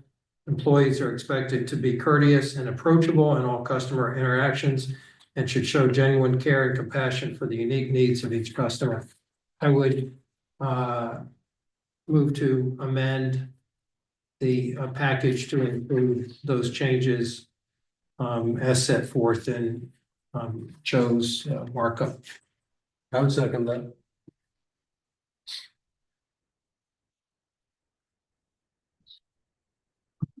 I think in terms of it, I think it sort of speaks for itself. I just think that was brought to mind from some discussions I've had with various citizens of Seabrook who told me about interactions they've had, and I just think we always should be keeping in mind that those who deal with the town, be they citizens, be they property owners, be they vendors who work and service the people here, are customers of the town and should be treated courteously and professionally and with that type of care. Yep, I agree. Is there any other discussion on this change? Seeing, I mean, in theory, I agree with you 100%. But I've seen instances where people feel they've been maligned and not, and it's so far from the truth. And while I agree that we should be striving towards treating everyone fairly, and so on, and in a professional manner. I think we could get to that. I don't know. Like I said, I've seen misuse of that type of situation in different things where people have said, I came in there and they talked rudely to me. And I know my secretary or somebody never talked rudely to anybody in her life. And my point is, sometimes people come in to town hall and with some other issue, oh my gosh, I gotta come in here and get this and so on. And set a tone that, creates a problem and nobody can be nice enough to them because that's just the situation at that time. I don't know. I'm just saying I know we want people to be treated kindly, with respect, and so on, and courteous. And I don't want to make it I want to guard against the point of fairly saying that someone is being treated unfair. Example, I was on safety and security for SAPOA. And the people who stop safety and security people take and put it on video. They have a video camera that puts all these in here. And the person who stops them, asks them for their documentation or whatever. And sometimes our property owners rip them up one side and down the other for no reason and complain about them being stopped. You know, how dare they do that? And the person was being treated, and that's in a case where you have a video to document that. And a lot of times in these cases, it's he said, she said. And that's a tough, I don't know, I'm just bringing this up. I could support the amendment to put something in like that, but I feel we need to guard against putting our people in a situation where somebody who has an axe to grind or or is having a bad day, takes it out on our people and says they aren't being. Dan, Dan, these are our values. This isn't really about being mistreated by citizens. These are our No, I values. understand that. We want to do high quality work. We want to be professional. We want to know our jobs. We want to show initiative. I mean, all these are, it's just that it's not about worrying about someone in the public complaining that, hey, I dealt with so-and-so and he was really rude. Well, Because but it's up to the supervisor of each of our people to know what the staff is doing. And then ultimately, it's up to Joe, and believe it or not, a little bit me, to know how they're. And I said I could support these. I just wanted to be aware that, you know, Dan, because Daryl's the one that mentioned that people have been treated, he's heard of situations where people have been treated inappropriately. Now, knowing the people that work here, that's, you know, we hold our people quite in high regard. And for them to, you know, to treat people, I mean, I'm just reacting to what Daryl said as far as. So you don't think that anybody ever in the history of Seabrook Island has been, so Dan, let me just switch back. I work for a bank with 50,000 employees, one of the largest banks in the country. We had this as one of our values. I think most businesses in the country have it as one of their values. But I can tell you that with a bank with 10 million customers, we had a bunch of them who were very nasty to our employees. In fact, some of the people would even come in and rob the bank. But that didn't mean that it wasn't a value of our employees I said, to be nice to them. to be good customer service. That's not And what I obviously, said.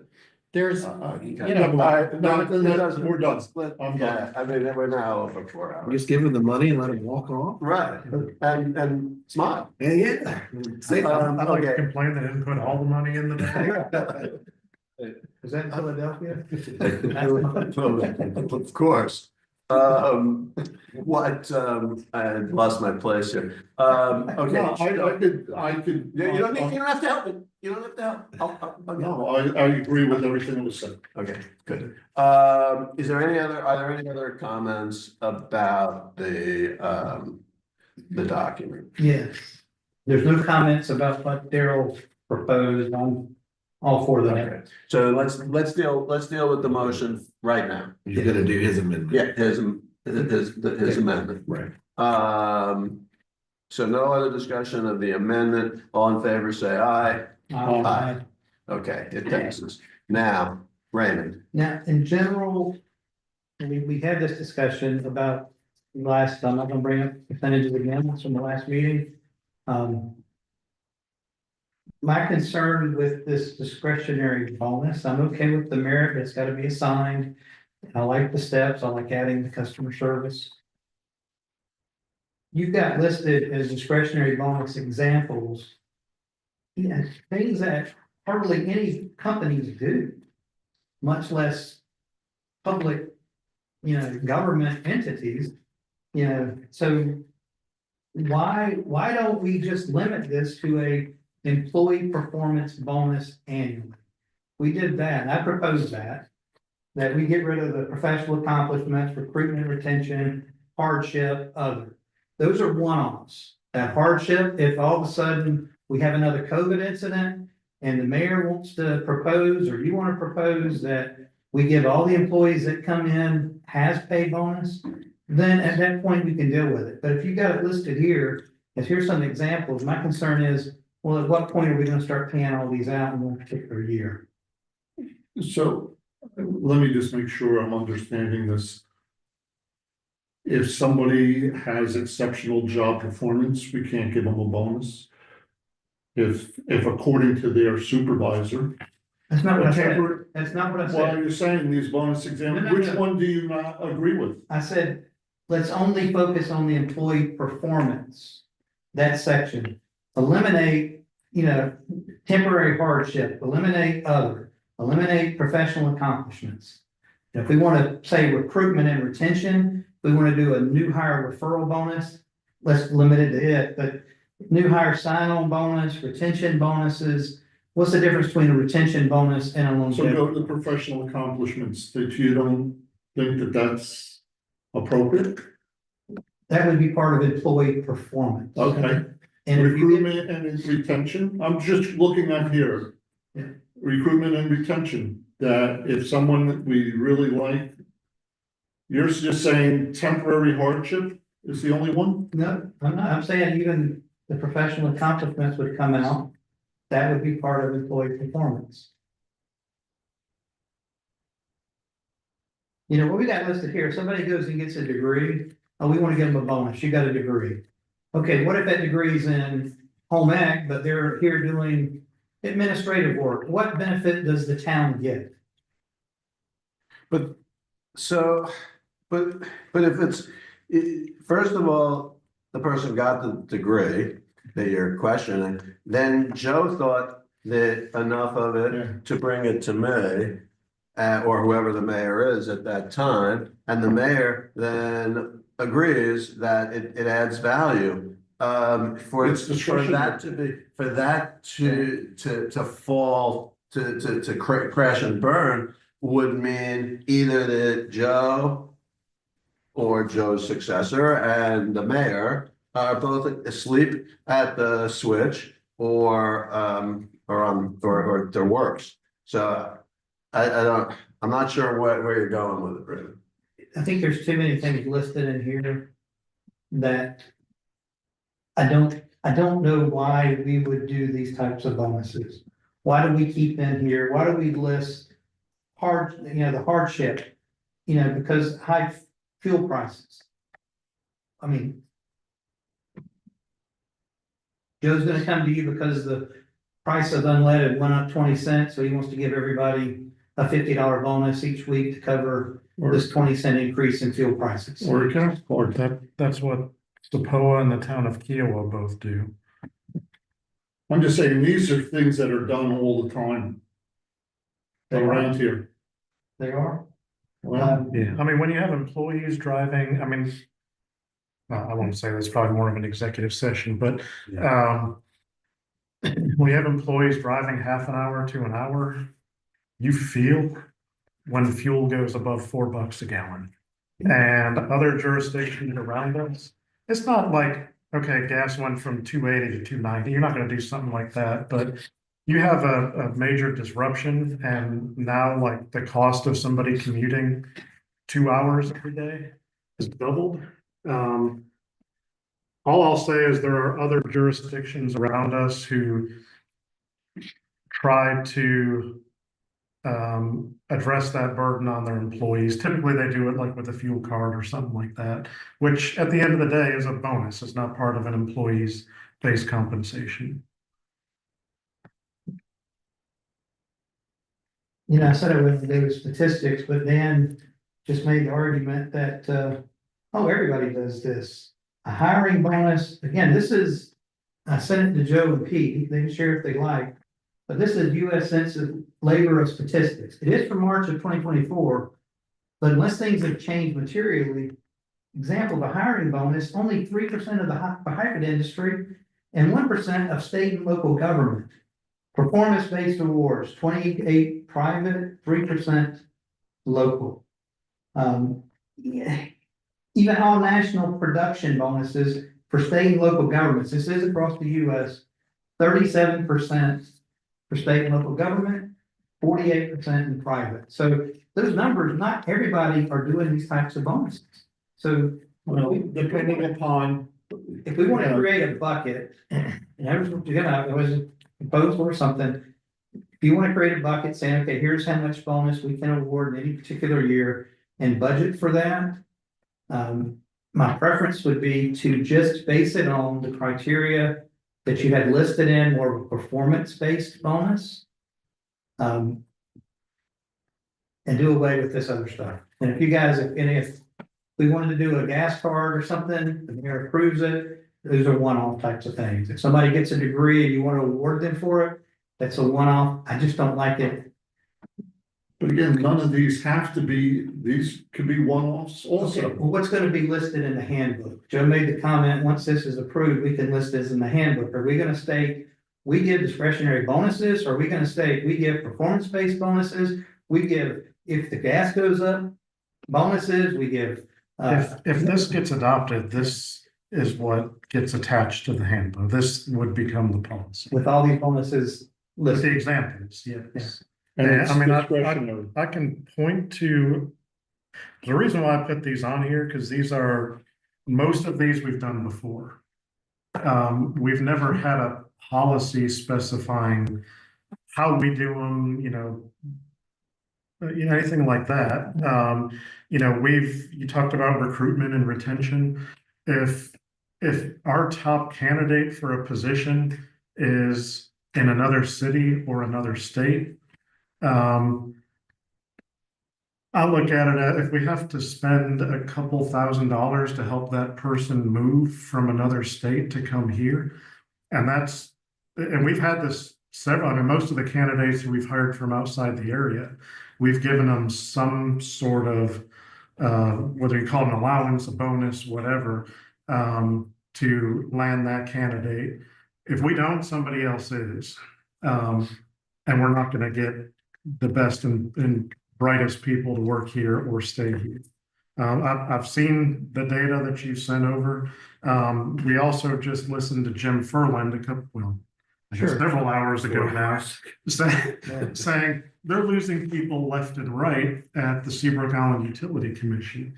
Thankfully, we've only lost a couple over the last few years, not including the ones to retirement. I mean, I look at, I haven't sent this study to you, but there was one that came out a few months ago from Economic Policy Institute, and it talks about the widening pay gap post-COVID between public and private.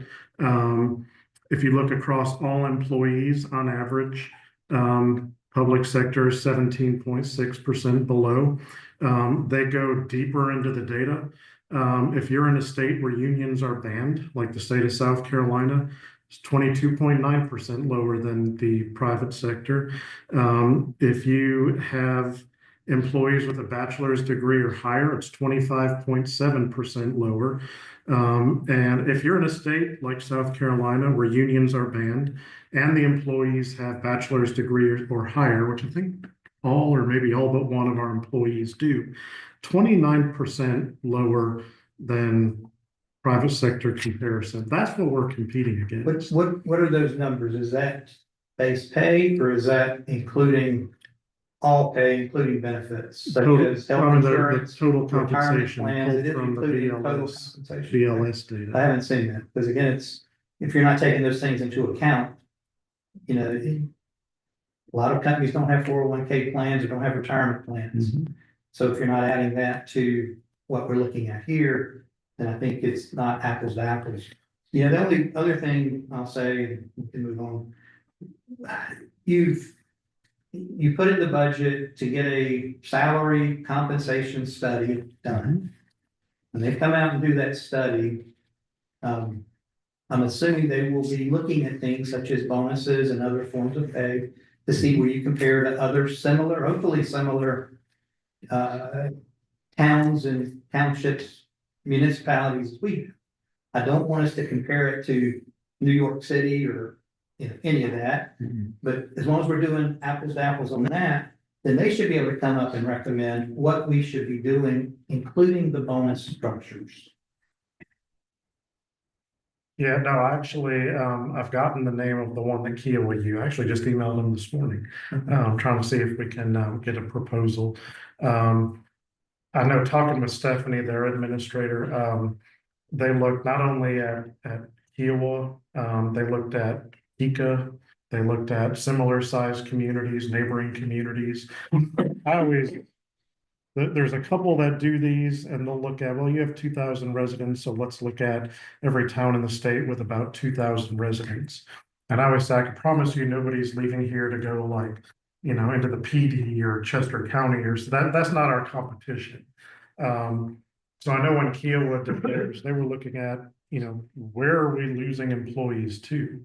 And for us, if we were going to lose somebody, with the exception of Catherine going to Allendale, we're probably more likely to lose people to Mount Pleasant, to North Charleston, to City of Charleston, bigger municipalities. So I wouldn't just stay focused solely on, these are similar sized towns elsewhere in the state. But to look at, where are we most likely, if we are going to lose people, who are we losing them to? Raymond, I didn't want to interrupt you, but were you, so my problem with this is that I'm having a hard time getting my head around where we are now versus where this is. So we're codifying a lot of this, and I get that.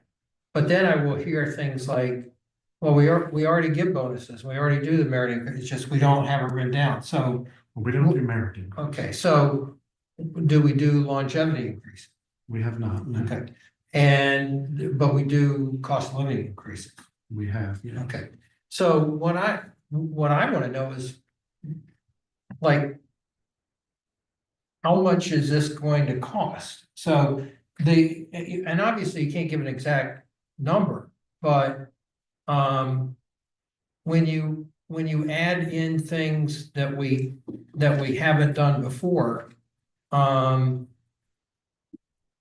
what magnitude are we talking about? I mean, I don't even, there's a lot of weeds here, but the forest is, what are we paying now? And like, what do we envision paying in a couple of years if all these things go into effect on an aggregate level? And I have no idea whatsoever about that.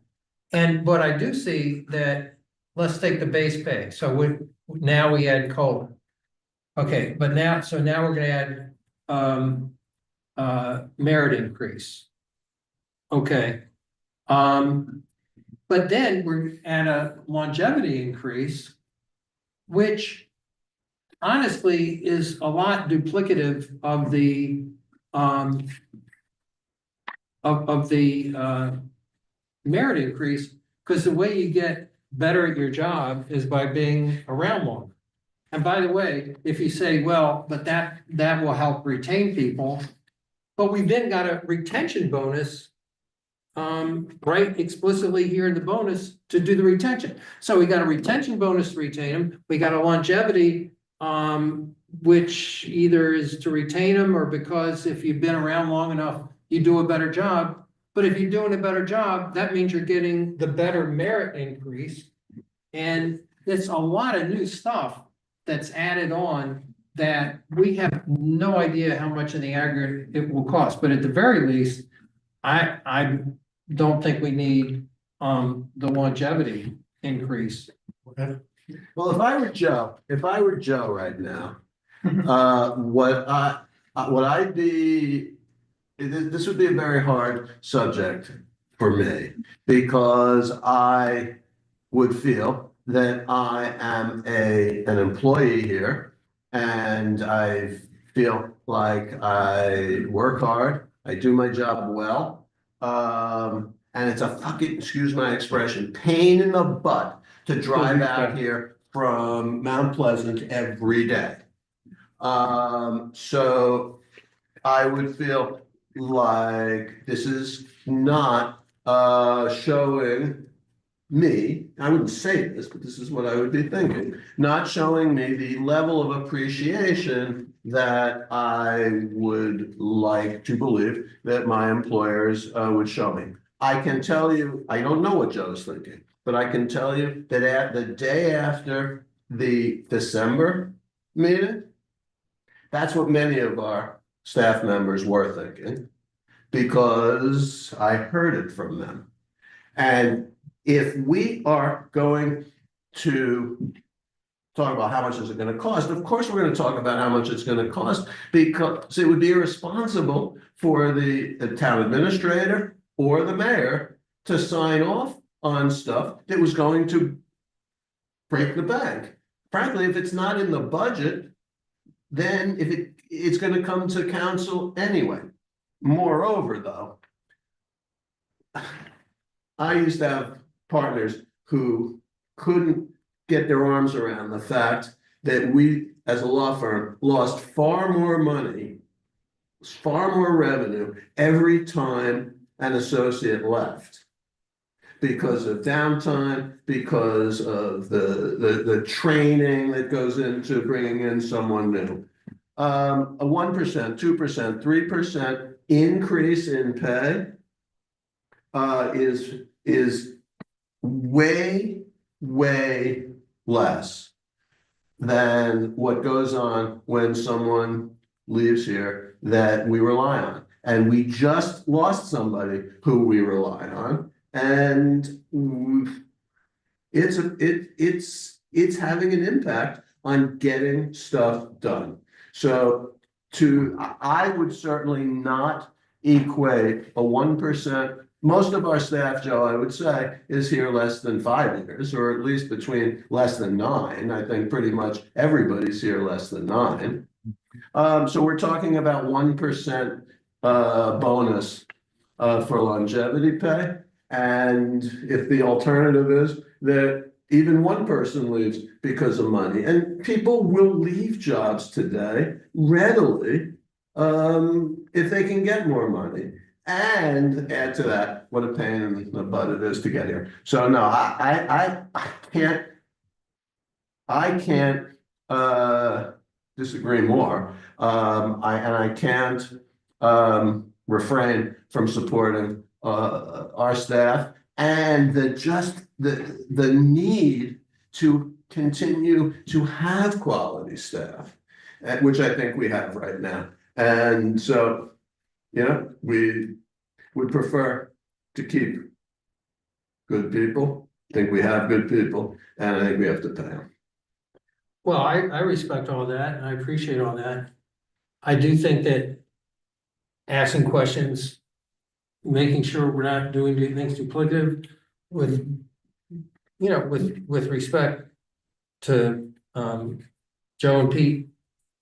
The difference between being in a private business is, and I was in a law partnership for a long time, is that, you know, we do have a duty to the community to make sure that we're not spending more than we should be. So you make a good case for this is necessary spending. But I think that asking questions about whether we really, whether we do need to be spending these things is not in any way disrespectful to the staff, but it's the discharge of our duties to the community. For sure. Can I answer your question? You have to. I know you're trying to be me, but I wouldn't swear, Emma. I know you wouldn't. There were several things. There were several things. He's announcing he's leaving for a higher paid job. I just got a text from YouTube. They're gonna have to flag us for so kids don't watch. And in terms of how much these would cost, we tried to write these where council maintains a level of control through the budget ordinance for how much they cost. So like in the cost of living adjustment, we recommend, which is what we always do, but council makes a determination. It's written right in here. When authorized in the annual budget ordinance, then we apply cost of living. You know, for the purpose of putting the draft budget together, here's how we're going to come up with a number. council can make that zero, you can make it higher, you can make it lower, and you would control the cost over that. For the merit increase, it's the same thing. Council would set the maximum merit increase, which is what we would include in the budget. You can make that zero, you can make it 1, 2, 5%. Council has control in adopting the budget ordinance as to how much we would budget for that.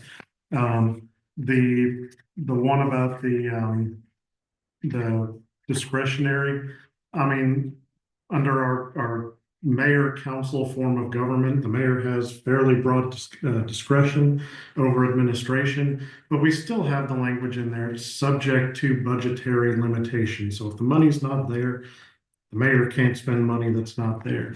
The same thing with the longevity, it's subject to council approved money in the budget ordinance. So council, for pretty much all of these, is still gonna maintain a level of control over whether we do them, how much we do them, what the maximum would be. And it could be zero. I mean, depending on the financial conditions in place at the time. That's something that council is always gonna retain that level of control over the way this policy is written. It just clarify for me, the merit increase, longevity increase would be specific line items in the budget, but is that correct? They would be built into the personnel because they're basically wages paid to employees. And we do have a breakdown. We had it this year. We had the year-end salary, we included, and they were broken down in the budget details page. So how much was budgeted for each department for base wages, for cost of living, for longevity, for merit. That was all broken down in the budget details. Now it all gets consolidated into the one line item for wages, but it's in there. They're all in there. Okay, and the bonus, I think, is just discretionary as long as there's enough money. To the mayor's discretion, that's right. Okay, so that's the one that's sort of discretionary, and the others are discussed as part of the budget process Yes. on a line item type basis. Yes. Is there a limit to the discretionary on the bonus? The mayor's discretion and the available funds in the budget. How much extra cash do we have in 2024? One point something $1 million. So if you wanted to award 1 point something $1 million, technically you could, so. Well, It wouldn't not happen, that but much, because technically- that was the budget number we use is the budgeted expenditures. So I don't know where we were in terms of the relationship. The revenues came in way higher, which was contributing a large part of that surplus, but the budgeted expenditures imposes a cap. I don't know what the variation was in that, but our intent is not, we're not going to be doing like $50,000 and $100,000. I mean, some of the things that you see ending up in newspapers and lawsuits. sector. Yeah. Really Sandy. Sorry, Pete. But I mean, these are things like probably in the hundreds, maybe a couple thousand. What do you envision a percent? What do you think in terms of bonus as a percent on average? Are you looking at 5%, 10%, 20%? Can we establish some type of max that people could go up to? I mean, with it being discretionary, it would be hard to pinpoint because, like, you could have nobody do one for a couple of years. The question was, I can you have- impose a max? Like, can we say? on what? On what? Discretionary, Discretionary bonus awarded. the max is determined by. The circumstance. The circumstance. Percentage. But again, I'm not following what has to go, all the things that have to go wrong for something egregious to occur that it seems like you are focused on. There's a lot of things that would have to go wrong there. What do you mean go wrong? It's if. Well, go wrong. In a good year, then all these things could be awarded. So as it's been asked before, we talking, if you're talking about a couple $100, if you're saying maybe up to a couple $1,000. I don't have an issue with it. I don't have an issue with the bonus. But my concern is when I see this, I'm seeing dollar signs for each of these lines. And so now, does that mean that we've got an employee that can earn 50% of their salary as a bonus because we had a great year? Because we changed the way we did STRs? The licensing and all I don't- that, and all of a sudden we get extra revenue coming in, remember you So said? we're not a private sector, like, we don't have profit sharing. I wish we did with a $1.3 million But it's surplus. at mayor's discretion. Uh, Well, right.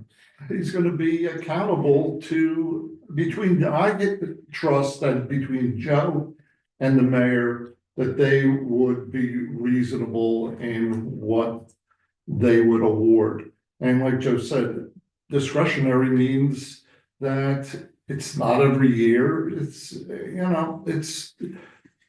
I don't know, I don't know what we're trying to safeguard. Anyway, it's after 7. Yeah, Can- we could vote, but here, as you said, I've got trust in the mayor. What about the next mayor? What I'm if that mayor trusting that has too. more of a view of me versus a view of Dan?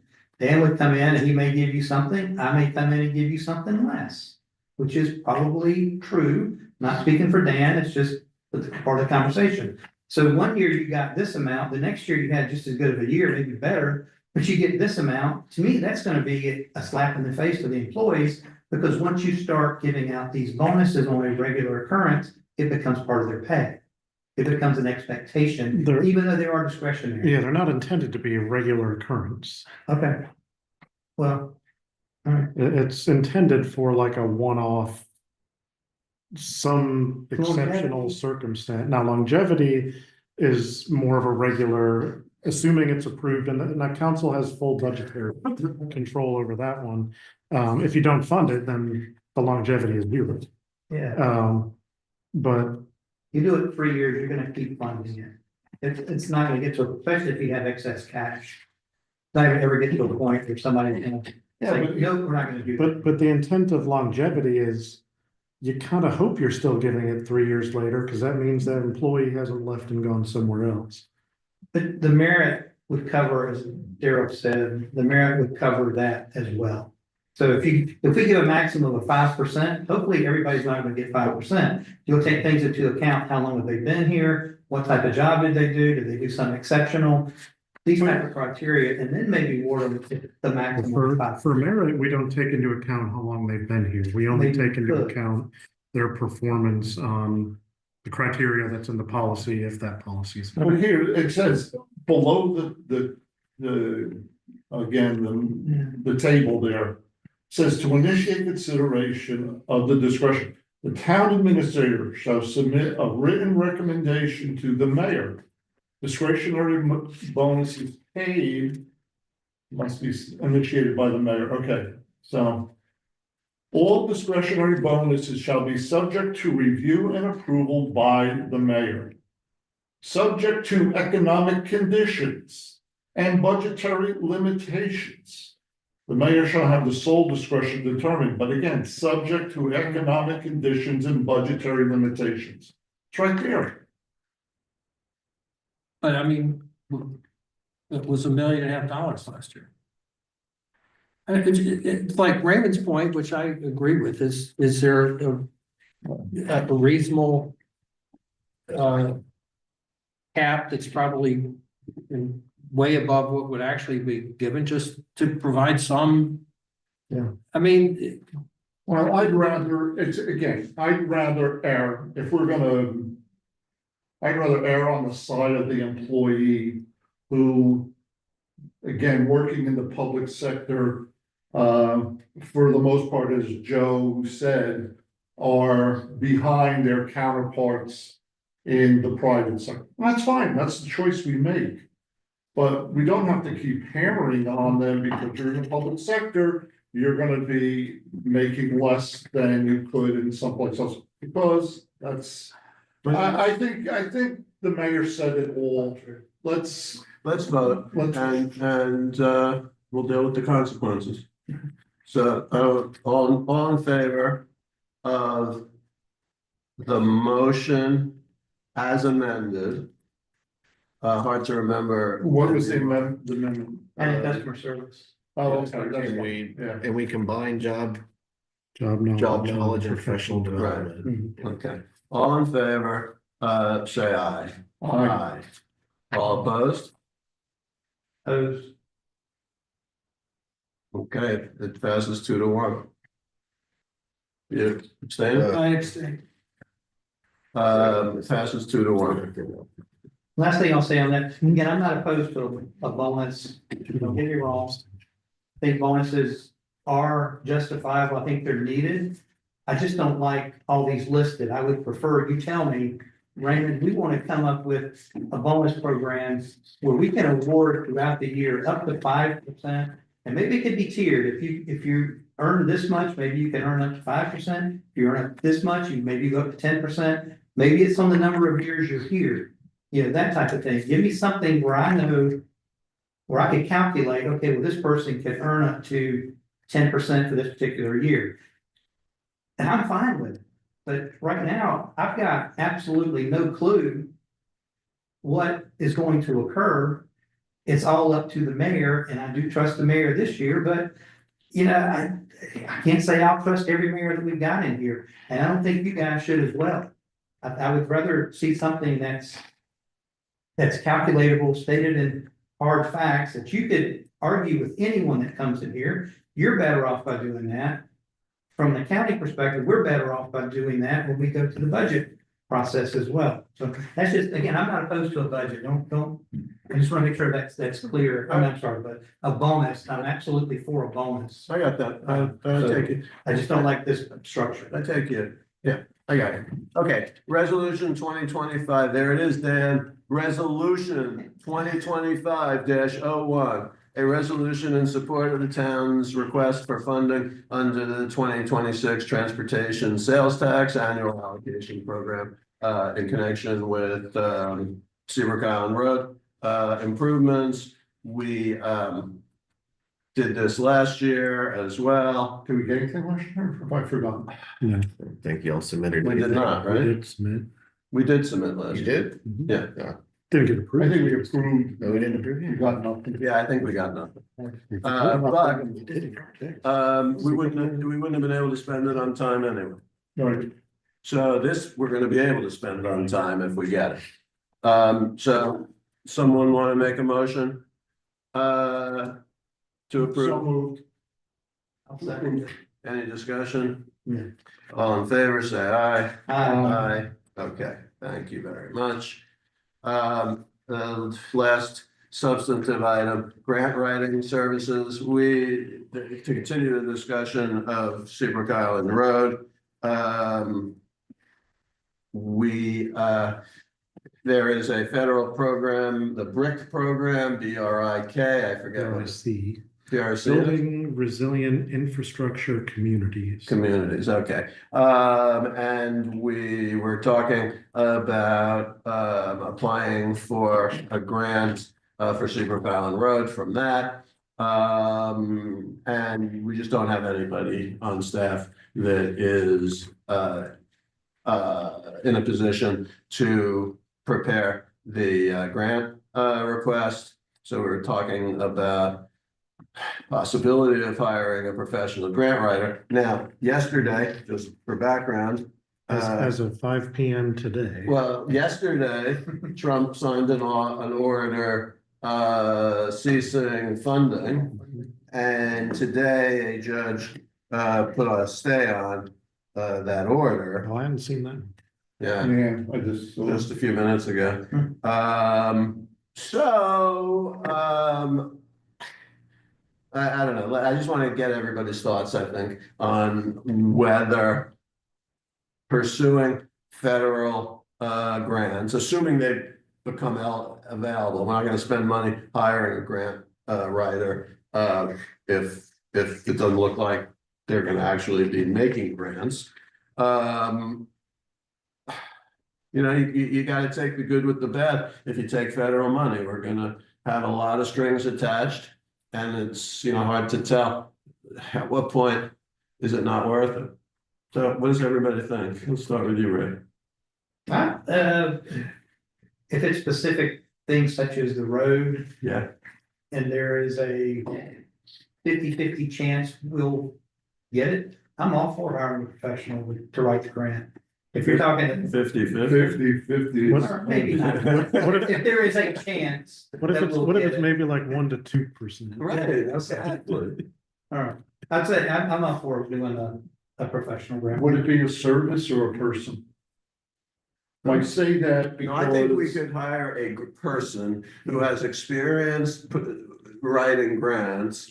That's a relatively local Charleston, practitioner. Well, there are companies that specialize just in these types of like infrastructure. So under our procurement ordinance, we can negotiate on a fee basis, you know, pick one or interview a couple or whatever. And, you know, the mayor would have the authority, up to the threshold in the procurement ordinance, to enter into a contract. I would probably recommend that we go with a company who's done these specific types of grants before. I know there's a few larger ones in the state, and that's probably who I would start with. and the reason why I say that, just like you said, some years there's a lot of money, some years there's no money. So to have a person on staff, hey, sorry, you got no work to do, we're gonna make you a code enforcement officer. You know, that way the service, now, one of the things would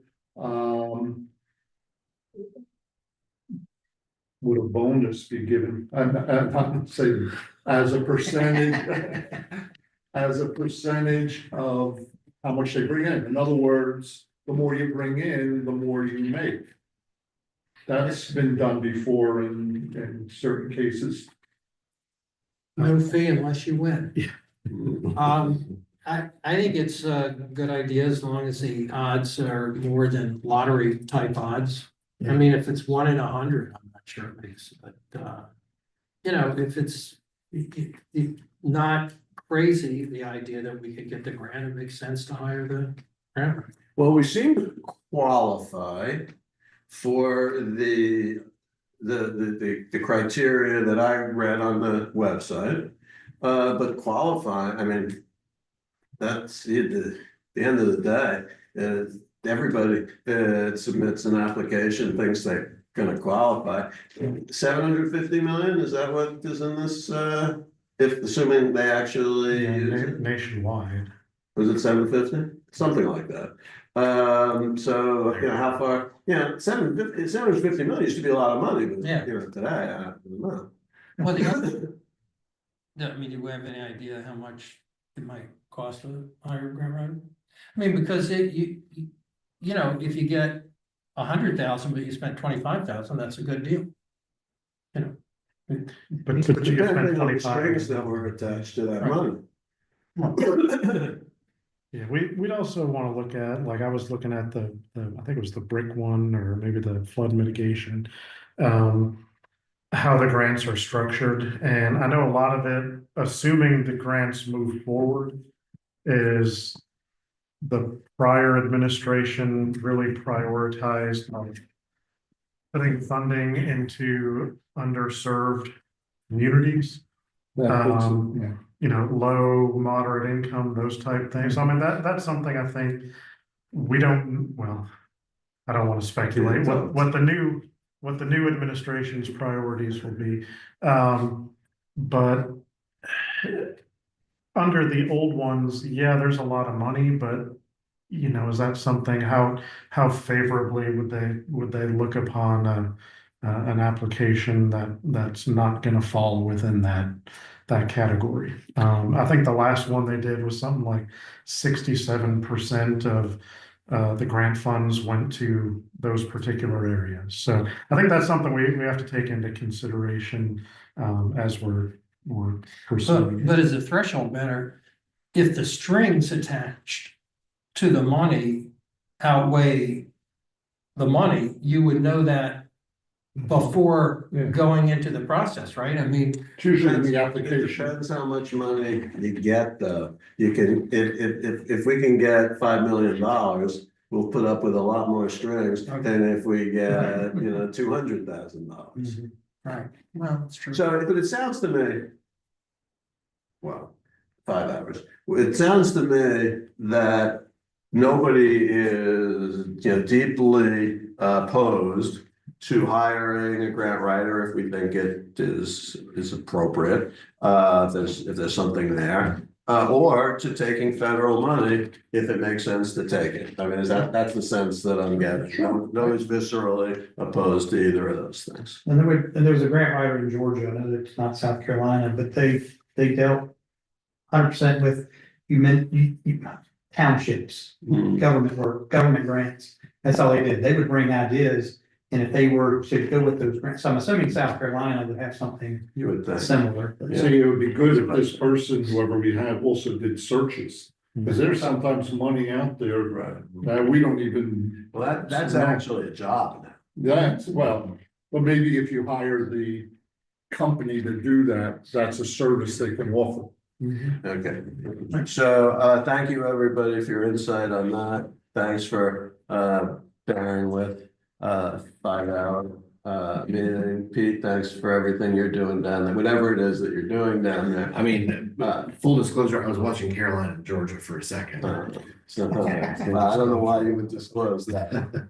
Okay, citizen comments, citizen comments, I don't see any, council comments, not on your life. Anybody want to make a motion to adjourn? Yes, Absolutely. all in favor? Aye. We're adjourned.